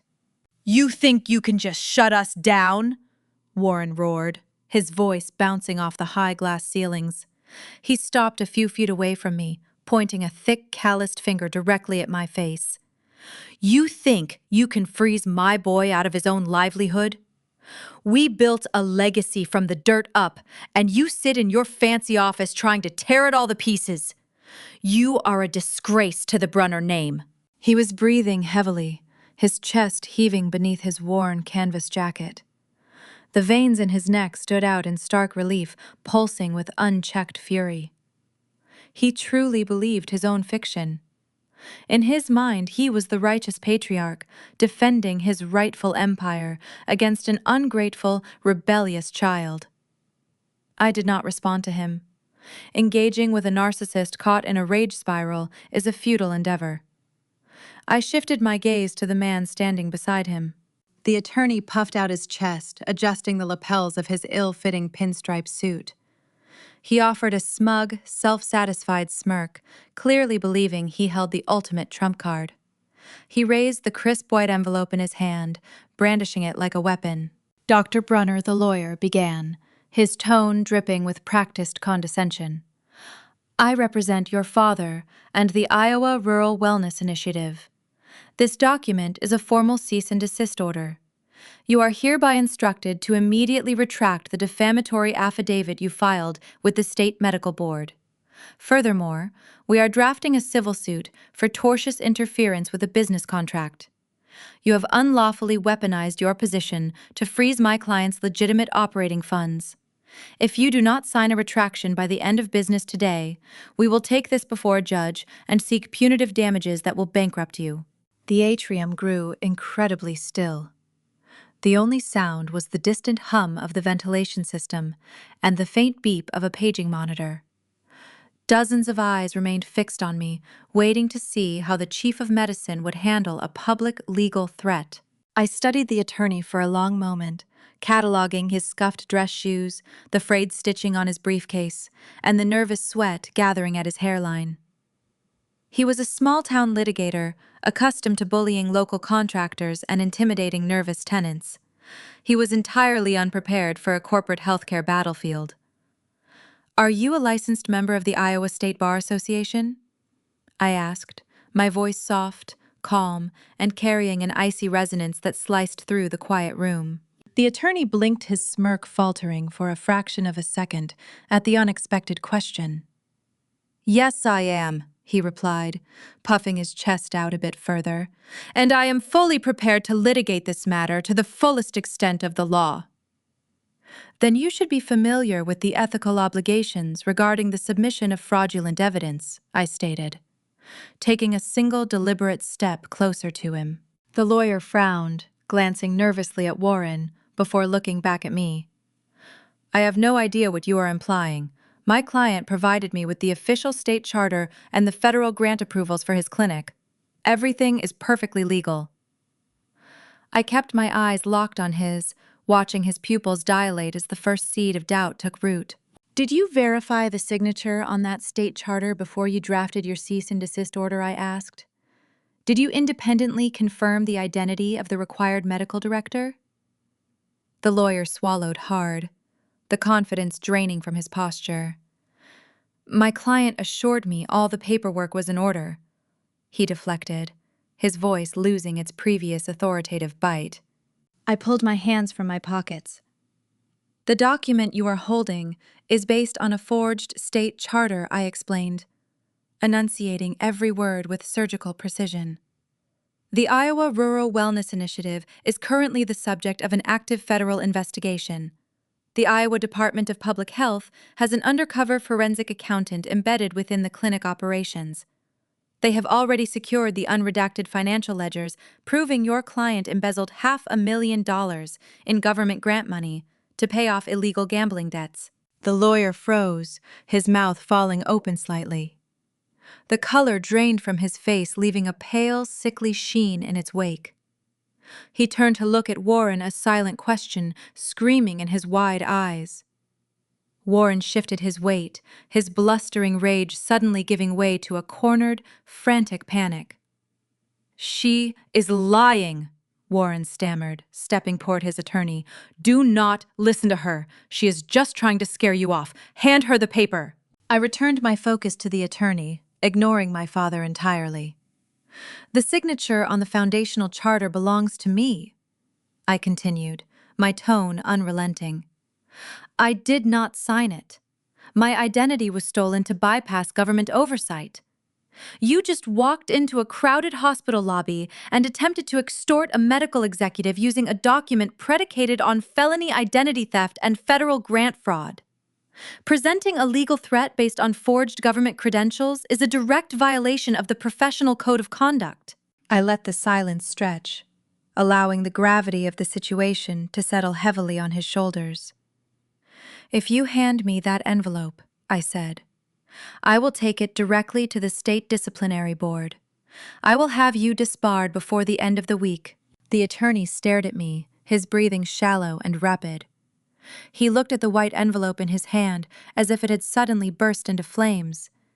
He understood the trap. He realized Warren had used him as a blind pawn, sending him into a federal minefield without a map.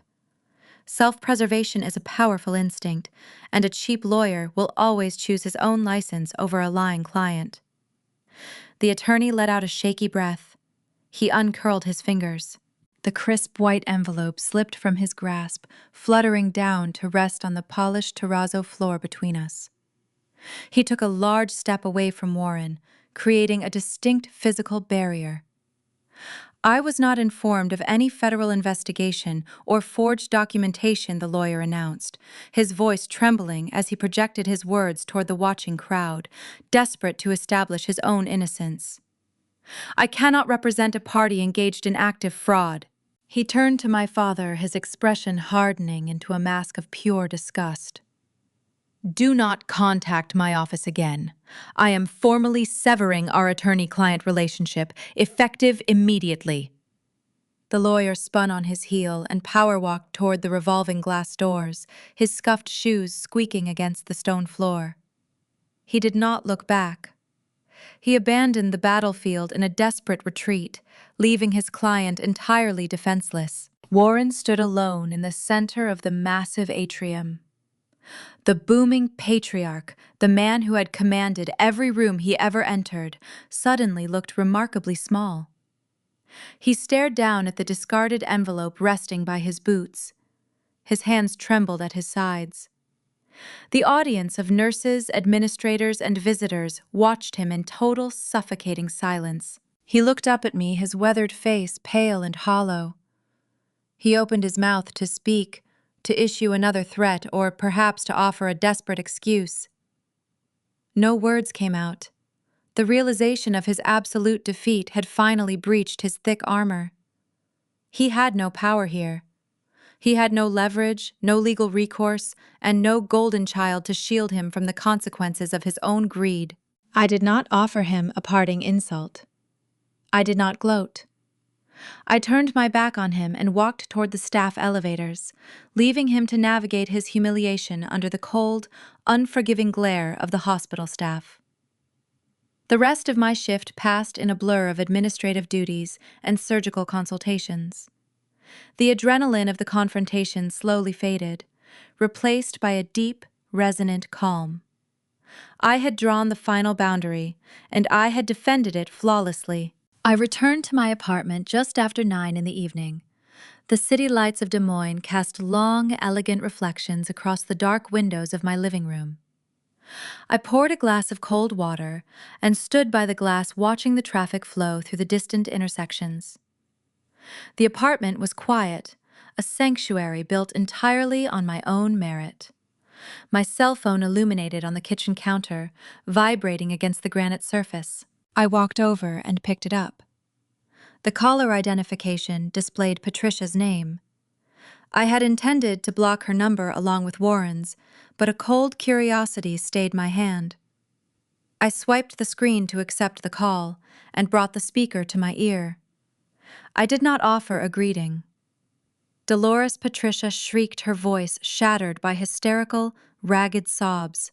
The sound of her weeping was chaotic, punctuated by harsh gasps for air. In the background, I could hear the muffled, authoritative voices of strangers, followed by the distinct metallic rattle of heavy equipment moving down a hospital corridor.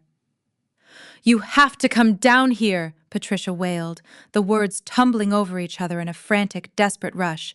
"You have to stop them. Please, Dolores. You have to tell them it is a mistake." "Tell who?" I asked, my voice flat and unaffected. Patricia let out another piercing sob, the sound echoing through the receiver. "The police," she cried. They are here, in his room. They are arresting him, Dolores. They are taking Clayton away. The phone pressed against my ear delivered a chaotic symphony of institutional justice. Beneath the ragged sound of Patricia weeping, I could hear the distinct, unyielding voice of a state investigator reciting the Miranda warning. "You have the right to remain silent." The words drifted through the receiver, followed by the sharp metallic snap of handcuffs closing. I could hear Clayton shouting in the background. His usual arrogant drawl had morphed into a shrill, panicked shriek. He was demanding a lawyer, threatening to sue the arresting officers, and screaming that he was a victim of a corporate conspiracy. The state investigators ignored his tantrums, their voices remaining detached and professional as they secured him. The medical team had authorized his discharge for transport. Clayton was leaving the surgical ward in a rigid pelvic brace, trading his comfortable hospital bed for a cold holding cell. "Please, Dolores," Patricia begged, her voice cracking under the weight of her desperation.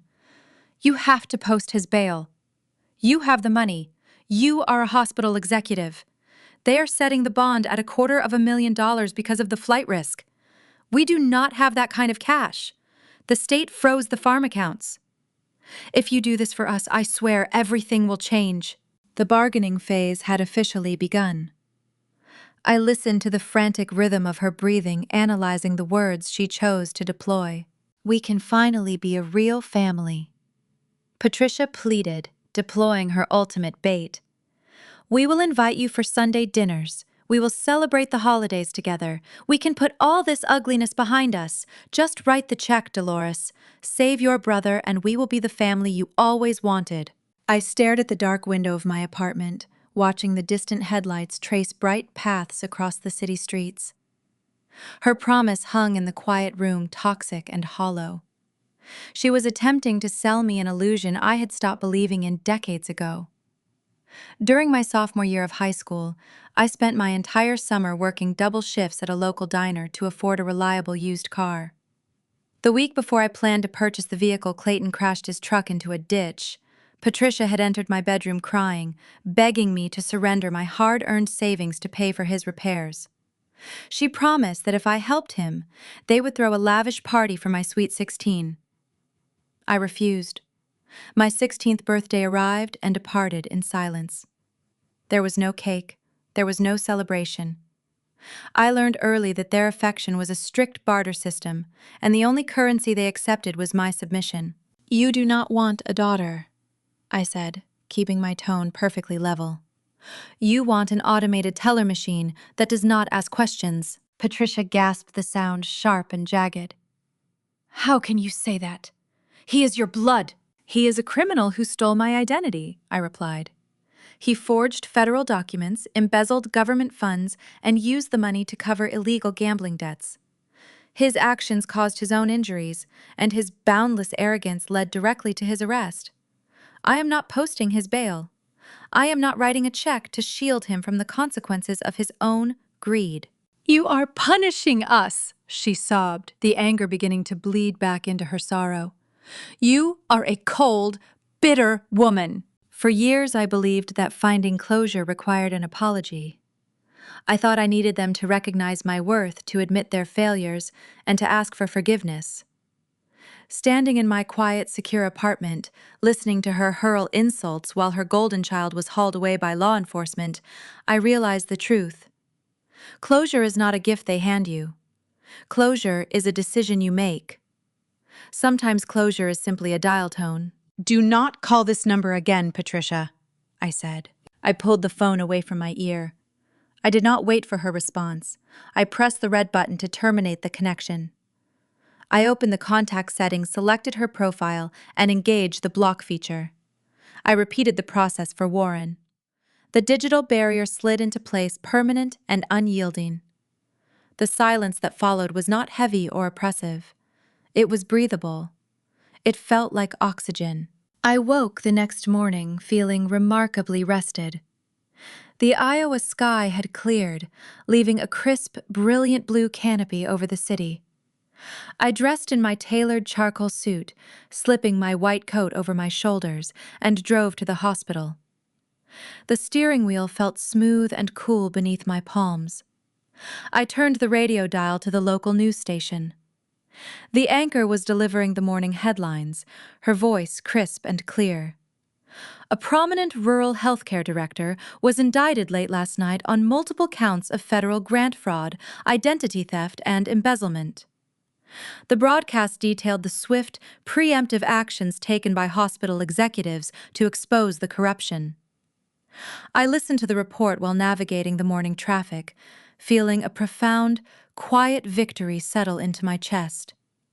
The truth had finally outrun their lies. The atmosphere in the main hospital lobby had shifted entirely overnight. The tension from the previous day had evaporated, replaced by a buzzing electric current of awe. As I walked past the reception desk, the staff did not avert their eyes. A senior cardiovascular surgeon offered a respectful nod. Two nurses smiled warmly as I approached the elevators. I had not just survived a smear campaign. I had emerged as the guardian of institutional integrity. I stepped off the elevator onto the 9th floor. The executive wing hummed with focused activity. My pager vibrated before I could even reach my office door. The message was from Victor Cross. "The board of directors is convening in 10 minutes. We need you in the main conference room." The final hurdle awaited. The governing board of Des Moines Medical Center consisted of 15 highly influential individuals, ranging from retired judges to prominent regional philanthropists. They controlled the hospital charter, the executive contracts, and the institutional funding. They needed to review the fallout, finalize the public relations strategy, and officially close the book on the Iowa Rural Wellness Initiative scandal. I gathered my encrypted tablet and a printed copy of the forensic audit provided by Sarah Jenkins. I walked down the carpeted corridor toward the heavy oak doors of the central boardroom. The executive waiting area was a plush, quiet space, featuring leather armchairs and a glass coffee table scattered with medical journals. As I approached the final turn, the chime of the service elevator echoed through the hallway. The doors slid open with a soft mechanical hiss. I stopped in my tracks. Warren and Patricia stepped out of the elevator. They looked ragged, sleep-deprived, and thoroughly unhinged. Warren wore the same canvas jacket from the day before, now wrinkled and emitting a sour odor of stale sweat and fear. Patricia had abandoned her polished, wealthy veneer. Her hair hung in tangled strands around her face, her designer makeup smeared beneath her swollen, bloodshot eyes. The heavy gold jewelry she usually flaunted was absent, perhaps already pawned to secure a consultation with a defense attorney. They had somehow bypassed the lower security checkpoints. Clayton had likely retained an active medical proxy pass in the system, allowing his next of kin limited access to the upper floors before the administration could revoke their credentials. They were cornered animals, stripped of their assets, their reputation, and their golden child. They had nothing left to lose, which made them incredibly dangerous. Warren spotted me standing near the boardroom entrance. His eyes locked onto mine, burning with a frantic, feverish intensity. He reached into his jacket, his hand gripping something hidden within the lining, and began marching rapidly across the waiting area, directly toward me. Warren Bruner closed the distance between us with the heavy, frantic strides of a desperate man. His hand yanked a thick, crumpled bundle of papers from the inner lining of his canvas coat. I did not flinch or step backward. My posture remained anchored to the floor. For a fleeting second, the wild look in his eyes suggested physical hostility, but his weapon of choice was far more insidious. He brandished a stack of printed documents and handwritten grievances, waving them in the air like a righteous sword. Patricia followed close behind him, her breathing shallow and erratic. She wrung her hands together, playing the role of the frail, victimized mother to perfection. It was a performance they had honed over decades. Whenever the family farm faced foreclosure due to poor management, Warren would storm into the local bank, brandishing similar stacks of papers, loudly accusing the loan officers of predatory practices, while Patricia wept quietly in the lobby. They relied on public discomfort to bend the rules in their favor. "I demand to see the people in charge," Warren bellowed, his voice echoing down the pristine executive corridor. "You are not going to get away with this. I have the proof right here. I have everything I need to show them exactly what kind of snake they hired to run this hospital." Before I could instruct the receptionist to call security, the heavy oak doors of the central boardroom unlatched. Victor Cross stepped out into the hallway. The chief executive officer surveyed the chaotic scene, his sharp features tightening with calculated displeasure.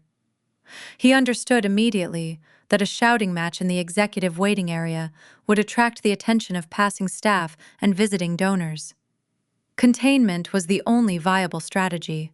"Bring them inside," Victor instructed, his tone calm and unyielding. I nodded, gesturing for my parents to enter the boardroom. Warren puffed out his chest, misinterpreting the invitation as a victory.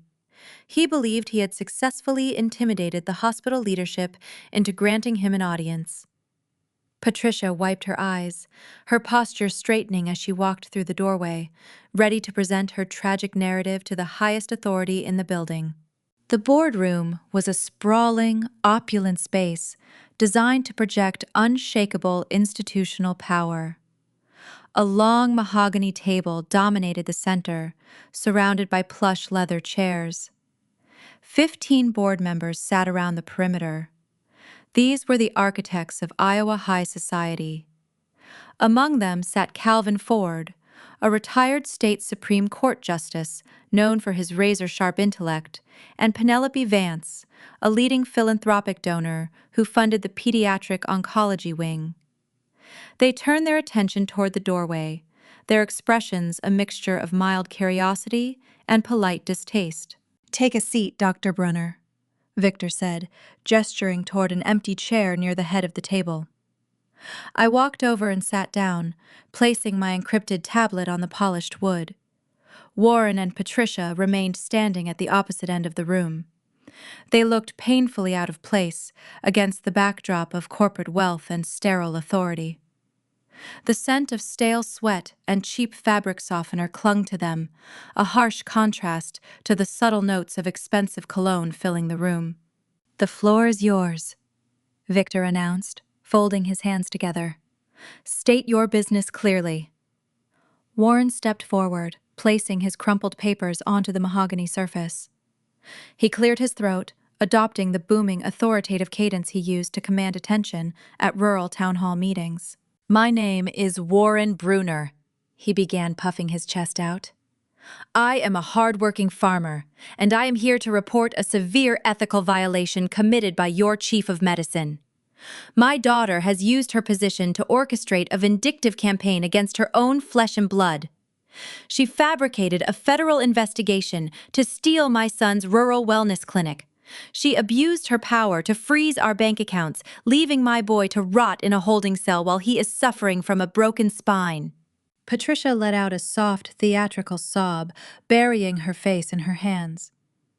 "This woman is guilty of familial sabotage and elder abuse," Warren continued, his voice rising in volume, attempting to fill the cavernous room with his righteous fury. "She violated her oath as a doctor. She abandoned her roots for corporate greed. I am demanding her immediate termination, the restoration of my son, medical clearance, and financial compensation for the damages she has inflicted upon our livelihood." He finished his monologue with a heavy sigh, leaning his knuckles against the table. He looked around the room, expecting the board members to nod in sympathetic agreement. He anticipated expressions of shock and outrage directed at me. Instead, the room responded with total, suffocating silence. Judge Calvin Ford adjusted his wire-rimmed glasses, studying Warren with the clinical detachment of a man who had sentenced countless frauds to state prison. Penelope Vance frowned, her eyes darting toward Victor Cross, silently questioning why they were entertaining this bizarre spectacle. Victor turned his gaze to me. "Dr. Brunner," he prompted, "would you care to respond to these allegations?" I stood up slowly. I did not raise my voice. I did not match Warren's frantic emotional delivery. I connected my digital tablet to the central display monitor mounted on the far wall. The screen illuminated, casting a cool blue glow across the faces of the assembled executives. The individuals standing before you are currently under investigation by the Iowa Department of Public Health, I stated, my voice steady and resonant. Yesterday afternoon, I discovered that their son Clayton Bruner forged my state medical credentials to secure a $500,000 government grant. He utilized the official crest of Des Moines Medical Center to bypass federal scrutiny linking this institution to a felony enterprise. I tapped the tablet screen. The foundational charter for the Iowa Rural Wellness Initiative appeared on the monitor. I magnified the bottom corner, displaying the forged signature and the stolen hospital watermark. A collective murmur rippled through the board members as the sheer scale of the liability became visible. Warren's face lost a fraction of its color, but he stood his ground. "She is lying!" he shouted, pointing a trembling finger at the screen. "She agreed to be the director. She signed those papers herself. She is trying to cover her own tracks." I ignored his outburst and swiped to the next file. This morning I met with an undercover forensic accountant embedded within their clinic. I continued presenting the unredacted financial ledgers provided by Sarah Jenkins. This document details the systematic embezzlement of the state grant funds. I highlighted the specific routing numbers transferring the rural safety budget into an offshore holding account. The funds intended to protect agricultural workers were laundered through a digital syndicate to pay off illegal gambling debts accrued by the man demanding my termination, I explained. His son's negligence and greed directly caused the mechanical failure that shattered his pelvis yesterday. They did not build a clinic. They built a criminal slush fund using my identity as collateral.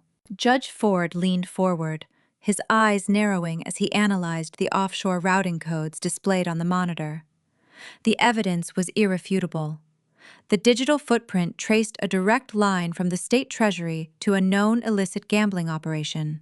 To protect this hospital from federal implication, I filed a formal affidavit of forgery yesterday. I concluded, turning to face the board. My swift administrative actions severed our institutional liability and triggered the state injunction that froze their stolen assets. My brother was arrested last night because his own clinic manager turned the ledgers over to law enforcement. I did not orchestrate a conspiracy. I neutralized a catastrophic threat to this hospital. I disconnected the tablet and sat back down. The silence in the boardroom was no longer inquisitive. It was lethal. Penelope Vance looked at Patricia, her expression radiating profound disgust.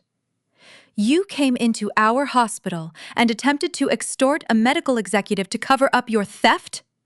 Penelope said, her voice dripping with quiet disdain. "You are a disgrace." Warren realized he was drowning. The sympathetic audience he had anticipated was actually a tribunal of elite professionals who understood the exact nature of his crimes. He scrambled to salvage the situation, grasping at the last remaining shreds of his authority. "You cannot prove any of this," Warren stammered, his voice cracking. "These documents are fake. You are all protecting her because she makes you money. I am going to the press. I will tell every newspaper in the state that you are harboring a corrupt doctor." Victor Cross stood up, buttoning his tailored suit jacket. He walked toward the end of the long mahogany table, stopping just a few feet away from Warren. "The press is already running the story," Victor stated, his tone carrying the crushing weight of absolute finality. "The local news portals published the leaked emails, proving your complicity 3 hours ago. The state investigators are currently preparing warrants for your arrest regarding your participation in the embezzlement scheme. You possess no leverage here." Victor reached into his breast pocket and extracted a crisp, folded piece of fixed stationery. He placed it on the table and slid it toward Warren. "The chairman of the board authorized this document 5 minutes before you breached the executive floor," Victor explained. "It is a formal, permanent trespass notice. You and your wife are hereby barred from setting foot on any property owned or operated by Des Moines Medical Center. If you attempt to enter this building again, you will be arrested for criminal trespassing." Patricia let out a ragged, breathless wail. The reality of their total ruin finally crashed down upon her. The golden child was in a holding cell. The family farm was effectively seized. The fake empire they had built on my stolen name had evaporated into thin air. Warren stared at the trespass notice. His hands shook violently as he reached out and picked up the paper. He looked at me, his eyes wide, searching for a trace of the obedient, terrified girl he used to bully into submission. He found nothing but a cold, unyielding barrier. 2 armed hospital security officers entered the boardroom, their expressions stern and professional. They flanked Warren and Patricia, gesturing toward the open doorway. "It is time to leave," the lead officer instructed. Patricia leaned heavily against Warren, her legs barely able to support her weight as they turned toward the exit. The grand performance had ended. The curtain had fallen on their delusion. As they walked out into the corridor, Warren stopped and looked over his shoulder one last time. His face was a portrait of shattered pride and bitter defeat. He opened his mouth, preparing to deliver a final, venomous parting shot. But a new, terrifying realization flashed across his eyes. The consequences of his actions were not finished unraveling. He remembered the specific documents he had forced me to review in the coffee shop. The blank compliance forms I had slipped into my pocket before walking away. The color vanished from his skin entirely as the security guards ushered him toward the service elevator, sending him down to face the storm waiting outside the glass doors. The heavy mahogany doors of the boardroom swung shut, but they did not muffle the heavy, dragging footsteps of my parents as the security detail escorted them down the executive corridor. I remained in my chair for a brief moment, the cool leather grounding me as the adrenaline receded. The board members exchanged quiet murmurs, their previous skepticism replaced by a profound, respectful silence. I gathered my encrypted tablet, offered a brief nod to Victor Cross, and exited the room to oversee the final phase of the extraction. I caught up to the procession just as they reached the service elevator at the end of the hall. The security guard stood rigidly by the polished metal doors, waiting for the carriage to arrive. Patricia was leaning against the wall, her breathing ragged, her eyes fixed blindly on the geometric patterns of the carpet. She looked hollow, stripped of the manufactured grace she had weaponized for decades. Warren stood facing the elevator, his broad shoulders hunched. The bell chimed, signaling the arrival of the car. The metal doors slid open with a soft mechanical hiss. Before stepping inside, Warren turned around. He looked at me standing at the end of the corridor. The realization of his impending legal ruin had stripped away his blustering rage, leaving behind a bitter, venomous spite. He needed to land one final blow, a desperate attempt to assert control over a daughter who had just dismantled his entire universe. "You are no daughter of mine," Warren spat his voice, trembling with a toxic mixture of hatred and fear. Throughout my childhood, that exact threat had been the ultimate punishment. It was the weapon they wielded whenever I prioritized my education over farm chores or whenever I dared to ask for a fraction of the support they showered upon Clayton.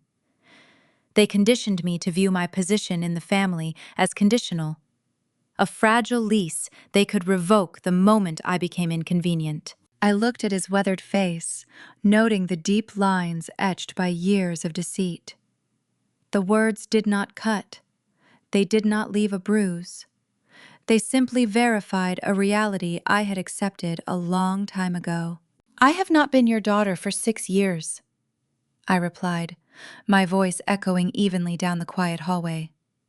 "You are just finally saying it out loud." I did not wait for the doors to close. I turned my back and walked toward the legal department. Marcus Thorne was waiting for me in his office. The general counsel had monitored the boardroom confrontation via the internal security feed, ensuring the hospital remained legally insulated during the spectacle.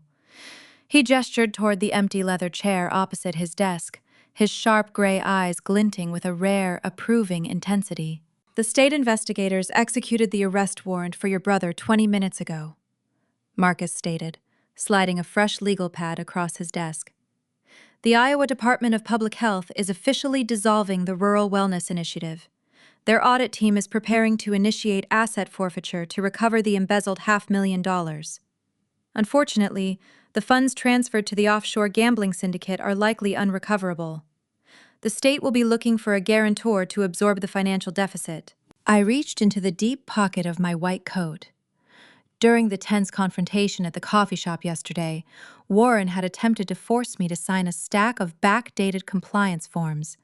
He intended to use my signature to legitimize the fraudulent enterprise, creating a paper trail that would insulate him from federal scrutiny. When I capped the pen and walked away, I did not leave the documents on the table. I took them with me. I placed the crumpled manila folder onto the polished mahogany surface between us. Warren was so eager to establish a firewall of deniability that he made a fatal administrative error I explained opening the folder to reveal the forms. He assumed I would cave to his intimidation. To expedite the cover-up, he had already notarized and signed his own name on the bottom of these documents, listing himself as the primary financial trustee and guarantor of the clinic operations. He expected me to co-sign as the medical director, which would have shifted the liability onto my license. Marcus picked up the top document, his eyes scanning the ink. A slow, predatory smile spread across his face. "He bound himself to the enterprise," Marcus murmured, tracing Warren's signature with his pen. "He created a legally binding admission of financial responsibility to shield his son, assuming you would finalize the trap." "I did not sign the papers," I said. "But his signature remains valid.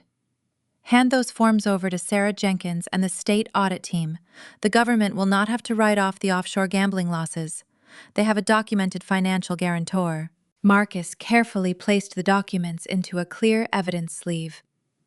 "The state will seize the family farm," he confirmed, looking up at me to gauge my reaction. "They will liquidate the agricultural assets, auction the property, and drain his retirement accounts to satisfy the restitution order. Your parents will be left with nothing." "They will be left with the exact amount of support they offered me when I left home," I replied. The ensuing weeks moved with a rapid, cleansing efficiency. The local media frenzy burned bright and fast, culminating in a sprawling feature article that exonerated the hospital and highlighted the robust ethical safeguards I had deployed. Clayton was formally indicted on multiple counts of wire fraud and identity theft. Without access to his frozen bank accounts, he was forced to rely on an overworked public defender. The Iowa Department of Public Health officially revoked the charter for the fraudulent clinic, leaving a substantial portion of the original government grant lingering in a bureaucratic limbo. The state intended to absorb the remaining funds back into the general treasury, abandoning the rural farming communities the initiative was originally designed to serve. I refused to let my stolen research end in a courtroom evidence box. I spent my evenings drafting a new, comprehensive proposal. I bypassed the corrupt administrative structures and petitioned the State Health Board directly. I presented a detailed operational model for a legitimate mobile medical unit managed exclusively by Des Moines Medical Center. The initiative would deploy converted trauma vehicles directly into underserved agricultural counties, providing on-site occupational hazard screenings, preventative care, and emergency triage for farmers who could not afford to travel to the city. The state board reviewed the proposal. Recognizing an opportunity to transform a humiliating public scandal into a triumph of community health, they approved the reallocation of the seized grant funds within 10 days. 30 days after Warren and Patricia were escorted out of the hospital, the crisp, biting chill of early winter settled over Iowa. The sky was a brilliant, cloudless blue. I stood in the main courtyard of Des Moines Medical Center, the frigid breeze tugging at the edges of my tailored wool coat. Parked on the concrete plaza behind me was a massive, state-of-the-art mobile medical clinic. The vehicle gleamed with fresh white paint, the hospital crest proudly displayed on the side panels. It was fully equipped with portable diagnostic imaging machines, vaccination storage, and a sterile trauma bay. We had turned a toxic, fraudulent lie into a tangible engine of healing. A crowd had gathered for the official ribbon-cutting ceremony. Hospital administrators, local journalists, and rural community leaders stood bundled in heavy scarves, their breath forming white plumes in the cold air. Victor Cross stood beside me, holding a pair of ceremonial steel scissors. I stepped up to the wooden podium, adjusting the microphone. I looked out over the sea of faces. For the first time in my life, I was not searching the crowd for validation. I was not hoping to spot my parents standing in the back, finally proud of the daughter they had discarded. I did not need their applause to prove I possessed worth. The steel vehicle resting behind me was proof enough. "We are here today to bridge a critical gap," I began, my voice projecting clearly across the courtyard. "Medicine is not a luxury reserved for those who can easily reach our doors. It is a fundamental right for the men and women who work the soil and sustain our communities. This mobile clinic represents our enduring commitment to true rural healthcare. It is built on transparency, integrity, and the unwavering belief that every life holds value." The crowd erupted into warm, genuine applause. The sound washed over me, resonant and clear. Victor handed me the steel scissors.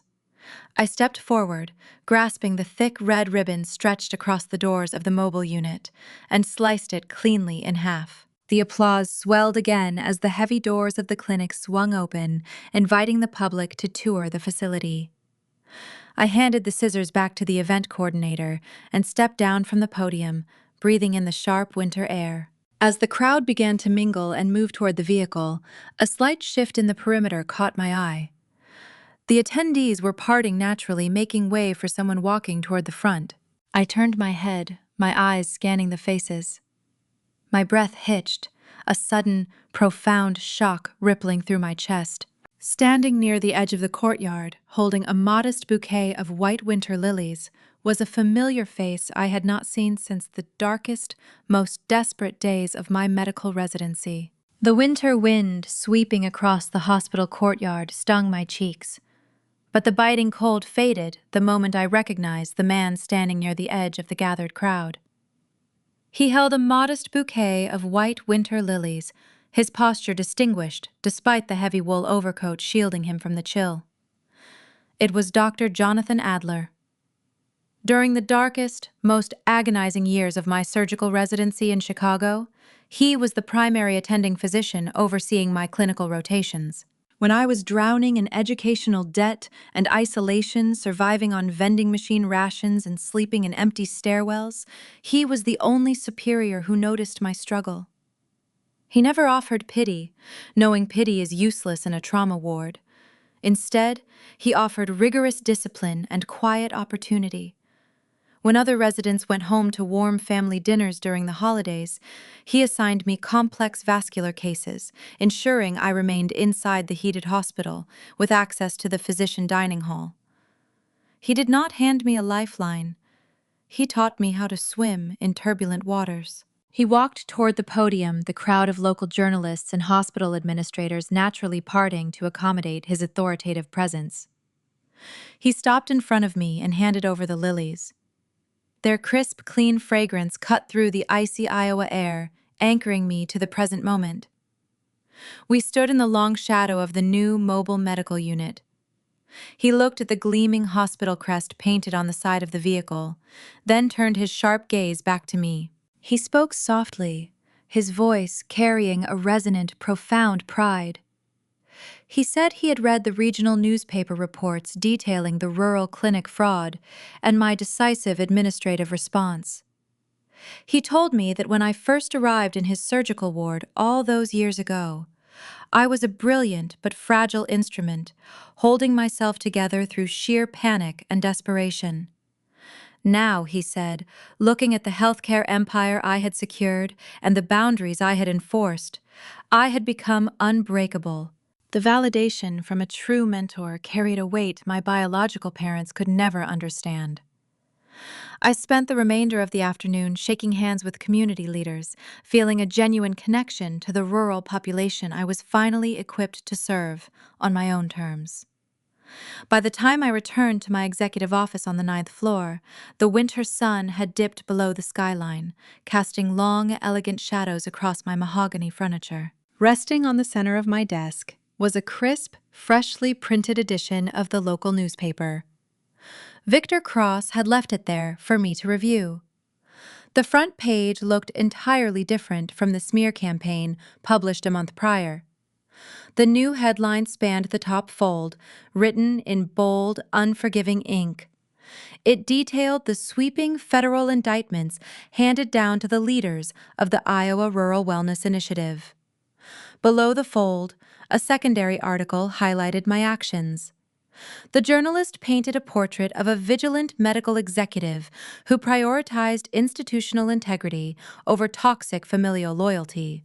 The public narrative had shifted, replacing the false image of a cruel, abandoning daughter with the reality of a principled leader. I folded the newspaper in half and slid it into the recycling bin. I did not need printed accolades to validate my choices. The truth was self-evident, and the metal clinic parked in the courtyard was the only legacy I cared to maintain. I sat down in my leather executive chair and retrieved my personal cell phone from my coat pocket.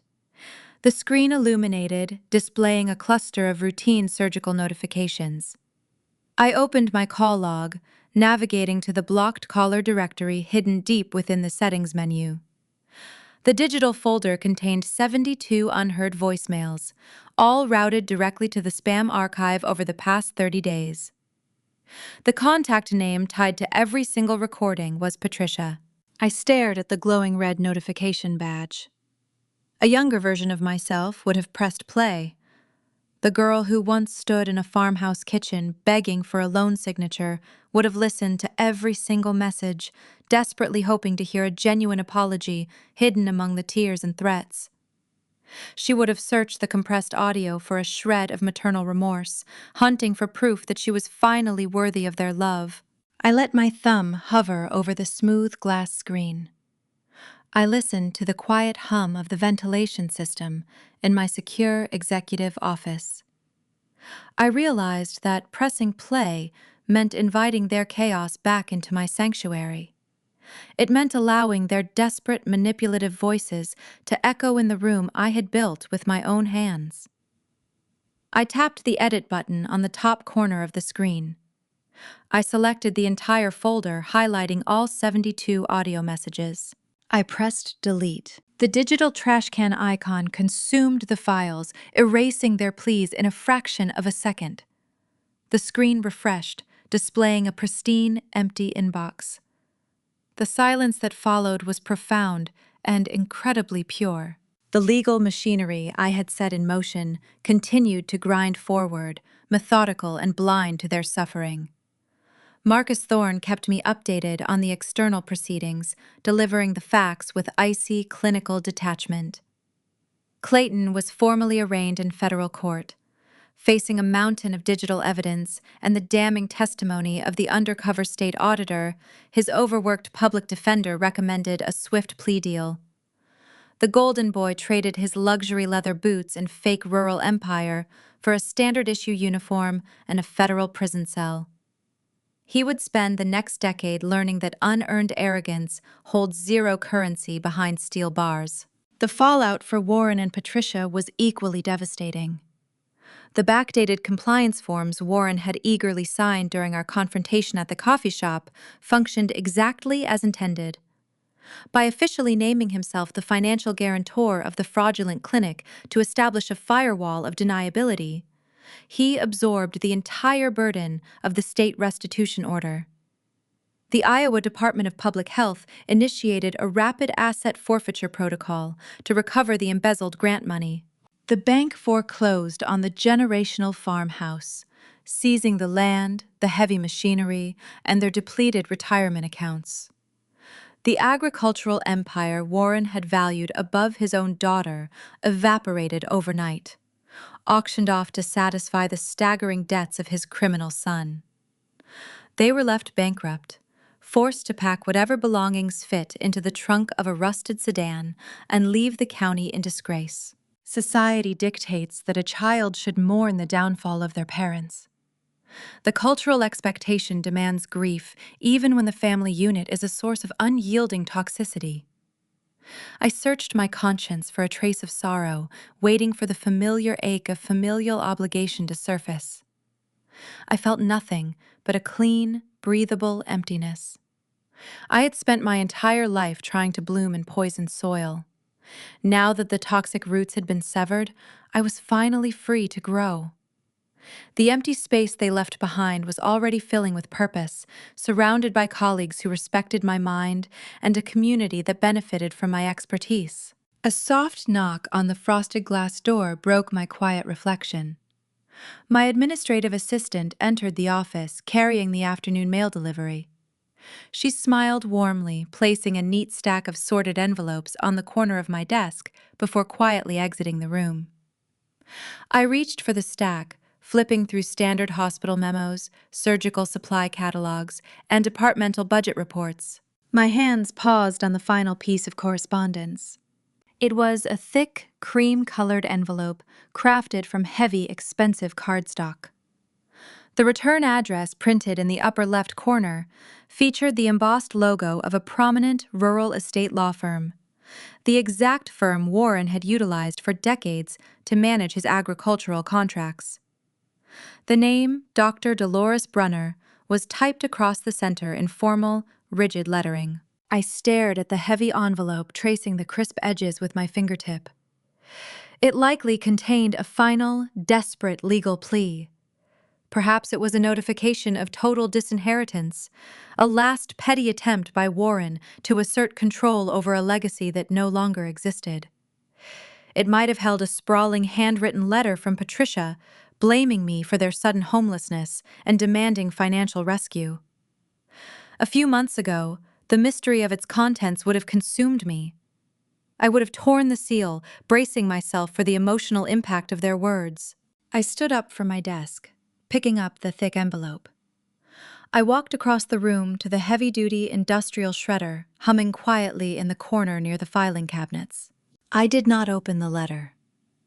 I did not inspect the wax seal on the back flap. I fed the thick cardstock directly into the steel intake slot. The mechanical blades roared to life, catching the paper and pulling it downward with unyielding force. The machine ground their final words into unrecognizable confetti, erasing their last attempt to reach me. I watched the shredded remnants fall into the dark plastic bin, leaving no trace of the past behind. The tires of my sedan hummed a steady, hypnotic rhythm against the worn asphalt of Highway 30. The Iowa landscape rolled past the windows, presenting an endless expanse of dormant winter fields, waiting for the inevitable spring thaw. In the far distance, towering white wind turbines spun lazy circles against a pale, cloudless sky, harvesting green energy from the freezing currents. I lowered the driver's side window just a fraction of an inch, allowing the sharp, biting chill of the afternoon to wash over my face. The crisp air carried the distinct scent of turned earth and dry cornstalks. It was the fragrance of my childhood, a smell that used to trigger an immediate, suffocating knot of anxiety in my chest. Today, the air simply smelled like dirt and unwritten potential. Society weaves a relentless binding narrative about biological loyalty. We are conditioned from birth to romanticize shared genetics, instructed to believe that sharing a bloodline automatically engineers an unbreakable bond of unconditional support. The reality of human behavior is far more clinical. Sometimes the individuals who most loudly demand your unwavering loyalty are the exact people who least deserve it. Warren and Patricia viewed our family unit as a strict hierarchy of extraction.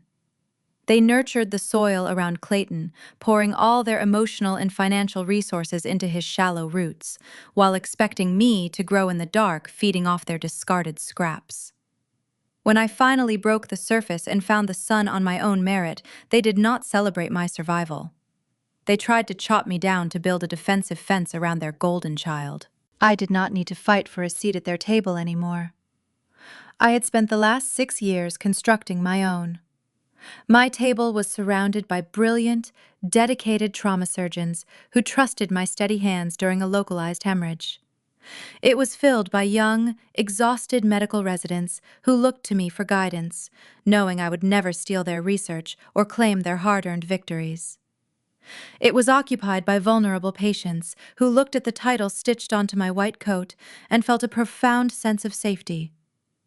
I had cultivated a thriving life, populated by peers who respected my intellect and valued my integrity, rather than measuring my worth by what they could extract from my bank account. I tapped the turn signal, guiding my vehicle off the main highway and onto a familiar stretch of packed gravel. The loose rocks crunched beneath the heavy tires, a distinct sound I had not heard in over half a decade. The rural road wound through a dense perimeter of barren oak trees before opening up into a sprawling 200-acre property. When the state auditors calculated the staggering financial depth of the embezzlement, the restitution order crippled my father. The bank wasted no time executing their legal rights. They foreclosed on the generational land, seizing the sprawling acres, the heavy tractors, and the 2-story farmhouse to satisfy the federal debts left in the wake of the fake rural clinic. The property went up for a commercial public auction 3 weeks ago. Warren and Patricia had already vacated the premises, leaving the county with whatever meager possessions fit inside the trunk of a used sedan. They assumed the land would be purchased by a corporate agricultural conglomerate, swallowed up by an anonymous farming monopoly. They were incorrect. The winning bid belonged to the corporate real estate division of Des Moines Medical Center. I parked my sedan in the freshly paved circular driveway. I stepped out into the cold air, looking up at the structure that once served as my personal prison. The wraparound wooden porch, where I was once told to stand aside while Clayton posed for holiday photographs, now featured a reinforced concrete wheelchair ramp. The faded wooden siding had been stripped, repaired, and painted a crisp, clinical white. A sleek, modern sign rested on the manicured front lawn, bearing the official crest of the hospital network. The bold lettering read, Des Moines Medical Center, Rural Outreach Headquarters. I unlocked the heavy front door and stepped into the foyer. The stale scent of cheap beer and cigar smoke had been eradicated entirely, replaced by the clean, sharp aroma of industrial antiseptic. The interior walls had been knocked down by structural engineers to create an open, highly functional workspace. I walked into the area that used to be the family living room. This was the exact spot where Warren had kicked his dirty boots onto the coffee table, sneering that medicine was a useless hobby for girls who did not want to work. Today, the room housed a cutting-edge triage training center. The space was filled with advanced anatomical mannequins and digital monitoring stations designed to teach rural paramedics how to stabilize crush injuries in the field before transport. I moved down the hall and stepped into the kitchen. The scarred wooden table, where I once begged for a simple loan signature, was gone. In its place stood neat rows of temperature-controlled stainless steel cabinets, fully stocked with emergency vaccines and sterile surgical supplies, meant to supply our mobile medical units. Patricia used to stand at the sink in this very room, washing dishes while telling me I would never amount to anything, insisting I was a defective daughter who read too much. Her cruel echoes had been permanently silenced by the low, steady hum of medical-grade refrigerators, preserving life-saving resources. I did not merely dismantle their fraudulent empire. I took the physical epicenter of my oppression and forged it into an engine of healing. I utilized corporate healthcare law to legally purchase the house I was exiled from, transforming it into the beating heart of an initiative that would serve thousands of vulnerable people across the state. They tried to bury me under the weight of their rural dynasty. I used that same dirt to lay the unshakable foundation of my own kingdom. I stood in the center of the sterile supply room, letting the profound, undeniable victory wash over every fiber of my being. There was no rage left in my blood. There was no lingering resentment holding me hostage. There was only a crisp, undeniable peace. I walked back outside, locking the reinforced door behind me. The winter sun began to dip below the distant horizon, painting the Iowa sky in vibrant streaks of violet and gold. I looked out over the sprawling fields, ready to drive back to the city, ready to continue the vital work that defined my true purpose.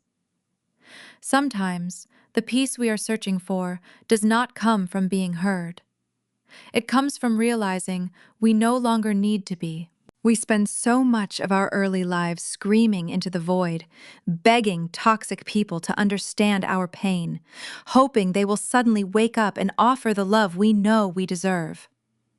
We exhaust our spirits trying to explain our worth to individuals who are committed to misunderstanding us. True liberation arrives the exact moment you stop asking for their permission to exist. If you have ever felt like an outsider in your own home, if you have ever been told your dreams were useless while watching someone else get handed the world on a silver platter, this is your reminder. You are not the defective one.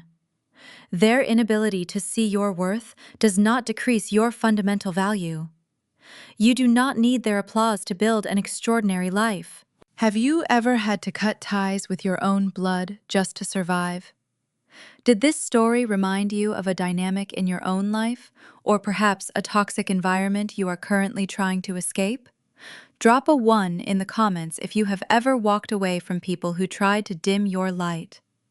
Let me know where you are watching from today, and tell me how you found the strength to build your own table. If this journey resonated with you, if you found a spark of strength in these words, please subscribe to Amanda Told Stories. We have many more journeys to share. We will continue exploring stories of resilience, quiet victories, and the undeniable power of reclaiming your own name in a world that tries to erase it. Thank you for listening to my story. Keep building your empire, and I will see you in the next chapter. In the heart of the American Midwest, the ideology of the family farm is more than an economic model. It is a cultural cornerstone. It represents grit, self-reliance, and a generational baton passed with profound pride. We are deeply taught to revere the image of the farmhouse at dusk, the rich land cultivated from father to son, and the unyielding loyalty that binds a bloodline together against the inevitable hardships of the world. But what happens when that fortress is not built to protect everyone inside? What happens when the walls are designed to shelter one child while deliberately locking the other out in the freezing cold? The story of Dolores Brunner is not merely a tale of medical triumphs and corporate justice. It is a profound, cautionary reflection on the devastating consequences of parenting devoid of fairness, honesty, and emotional awareness. Warren and Patricia Brunner represented a toxic distortion of family responsibility. In their desperate pursuit to maintain the illusion of a successful agricultural dynasty, they abandoned the fundamental duties of parenthood. Providing for a child is often mistaken in modern culture for purchasing their comfort. When Warren wrote checks to cover Clayton's ruined machinery and reckless mistakes, he wasn't guiding a son into manhood. He was purchasing a temporary reprieve from his own failure to parent. True long-term guidance requires parents to teach their children accountability, to instill the quiet, unglamorous virtues of hard work and integrity. Instead, they crowned Clayton as the golden child, shielding him from every consequence and paving his road with unearned praise. They tragically confused enabling with loving. By bailing him out of his failures and ultimately resorting to federal fraud to finance his vanity clinic, they did not save him. They systematically destroyed him. A child raised in an environment where honesty is sacrificed on the altar of a parent's ego does not learn how to survive in society. They only learn how to exploit it. The Brunner parents failed to understand that the most crucial responsibility of raising a child within a traditional family structure is not protecting them from the world, but preparing them to walk through it with a steady moral compass. On the opposite end of this fractured spectrum stood Dolores, the designated scapegoat. Her journey illuminates the profound emotional violence inflicted when parents weaponize their affection. Dolores navigated the precarious tightrope of a home where her achievements were invisible and her boundaries were viewed as personal insults. The emotional toll of being the unloved child in a traditional home is a silent, suffocating grief. You are physically present in the house, yet entirely absent from the family's heart. In a healthy family dynamic, love is a baseline, not a currency to be withheld or traded for compliance. Yet Dolores was conditioned to believe she was a defective prop, cropped out of holiday photos and dismissed as useless simply because her ambitions did not serve the immediate, selfish needs of the patriarch. Her parents demanded total submission under the guise of family first, a phrase so often manipulated in American culture to justify the unjustifiable. When Warren and Patricia demanded Dolores risk her medical license and her freedom to cover up Clayton's $500,000 embezzlement, they exposed the darkest underbelly of biological loyalty. The expectation that the strong must set themselves on fire to keep the weak and reckless warm. The bedrock of any enduring family structure must be emotional awareness and unwavering fairness. Fairness does not mean treating every child identically, but it does demand an equitable distribution of respect, grace, and opportunity. When parents fail to see their children as distinct individuals with their own intrinsic worth, they create a breeding ground for resentment and catastrophe. Patricia and Warren lacked the emotional intelligence to recognize Dolores's brilliance, viewing her instead as a threat to their fragile, fabricated narrative. They could not celebrate a daughter who succeeded without their permission because her independence highlighted their own failures. By hiding behind the rhetoric of rural hardship to justify stealing from their own daughter, they replaced honesty with a hollow, performative martyrdom. This lack of emotional awareness inevitably metastasized into outright criminality. When parents cannot be honest with themselves about their own flaws, they teach their children to live in a perpetual state of deceit. The tragic irony is that in their desperate attempt to save their family legacy through lies, they authored its total annihilation. Dolores's ultimate triumph was not just legal or financial, it was deeply emotional. She achieved what so many survivors of toxic family systems strive for: the realization that she did not need their applause to validate her existence. She broke the generational cycle of exploitation by drawing a firm, unyielding boundary, transforming the very farmhouse she was exiled from into a beacon of legitimate community healing. Her story is a testament to the fact that you can build a magnificent, meaningful life from the rubble of a broken home. If you have ever found yourself standing in the shadows of someone else's unearned spotlight, or if you have ever had to sever ties with the people who are supposed to protect you, you are not alone. These narratives of resilience and quiet reclamation are why we share these experiences. If Dolores's journey resonated with your own struggles, or if it sparked a realization about the dynamics in your own life, please subscribe and follow Amanda Told Stories.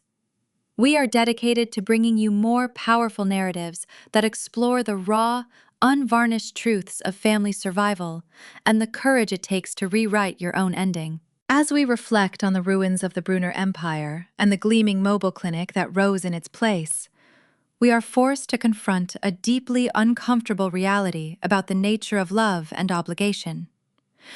We are raised in a culture that insists forgiveness is the ultimate moral high ground, that blood is thicker than water, and that a family unit must be preserved at all costs, regardless of the pain it inflicts.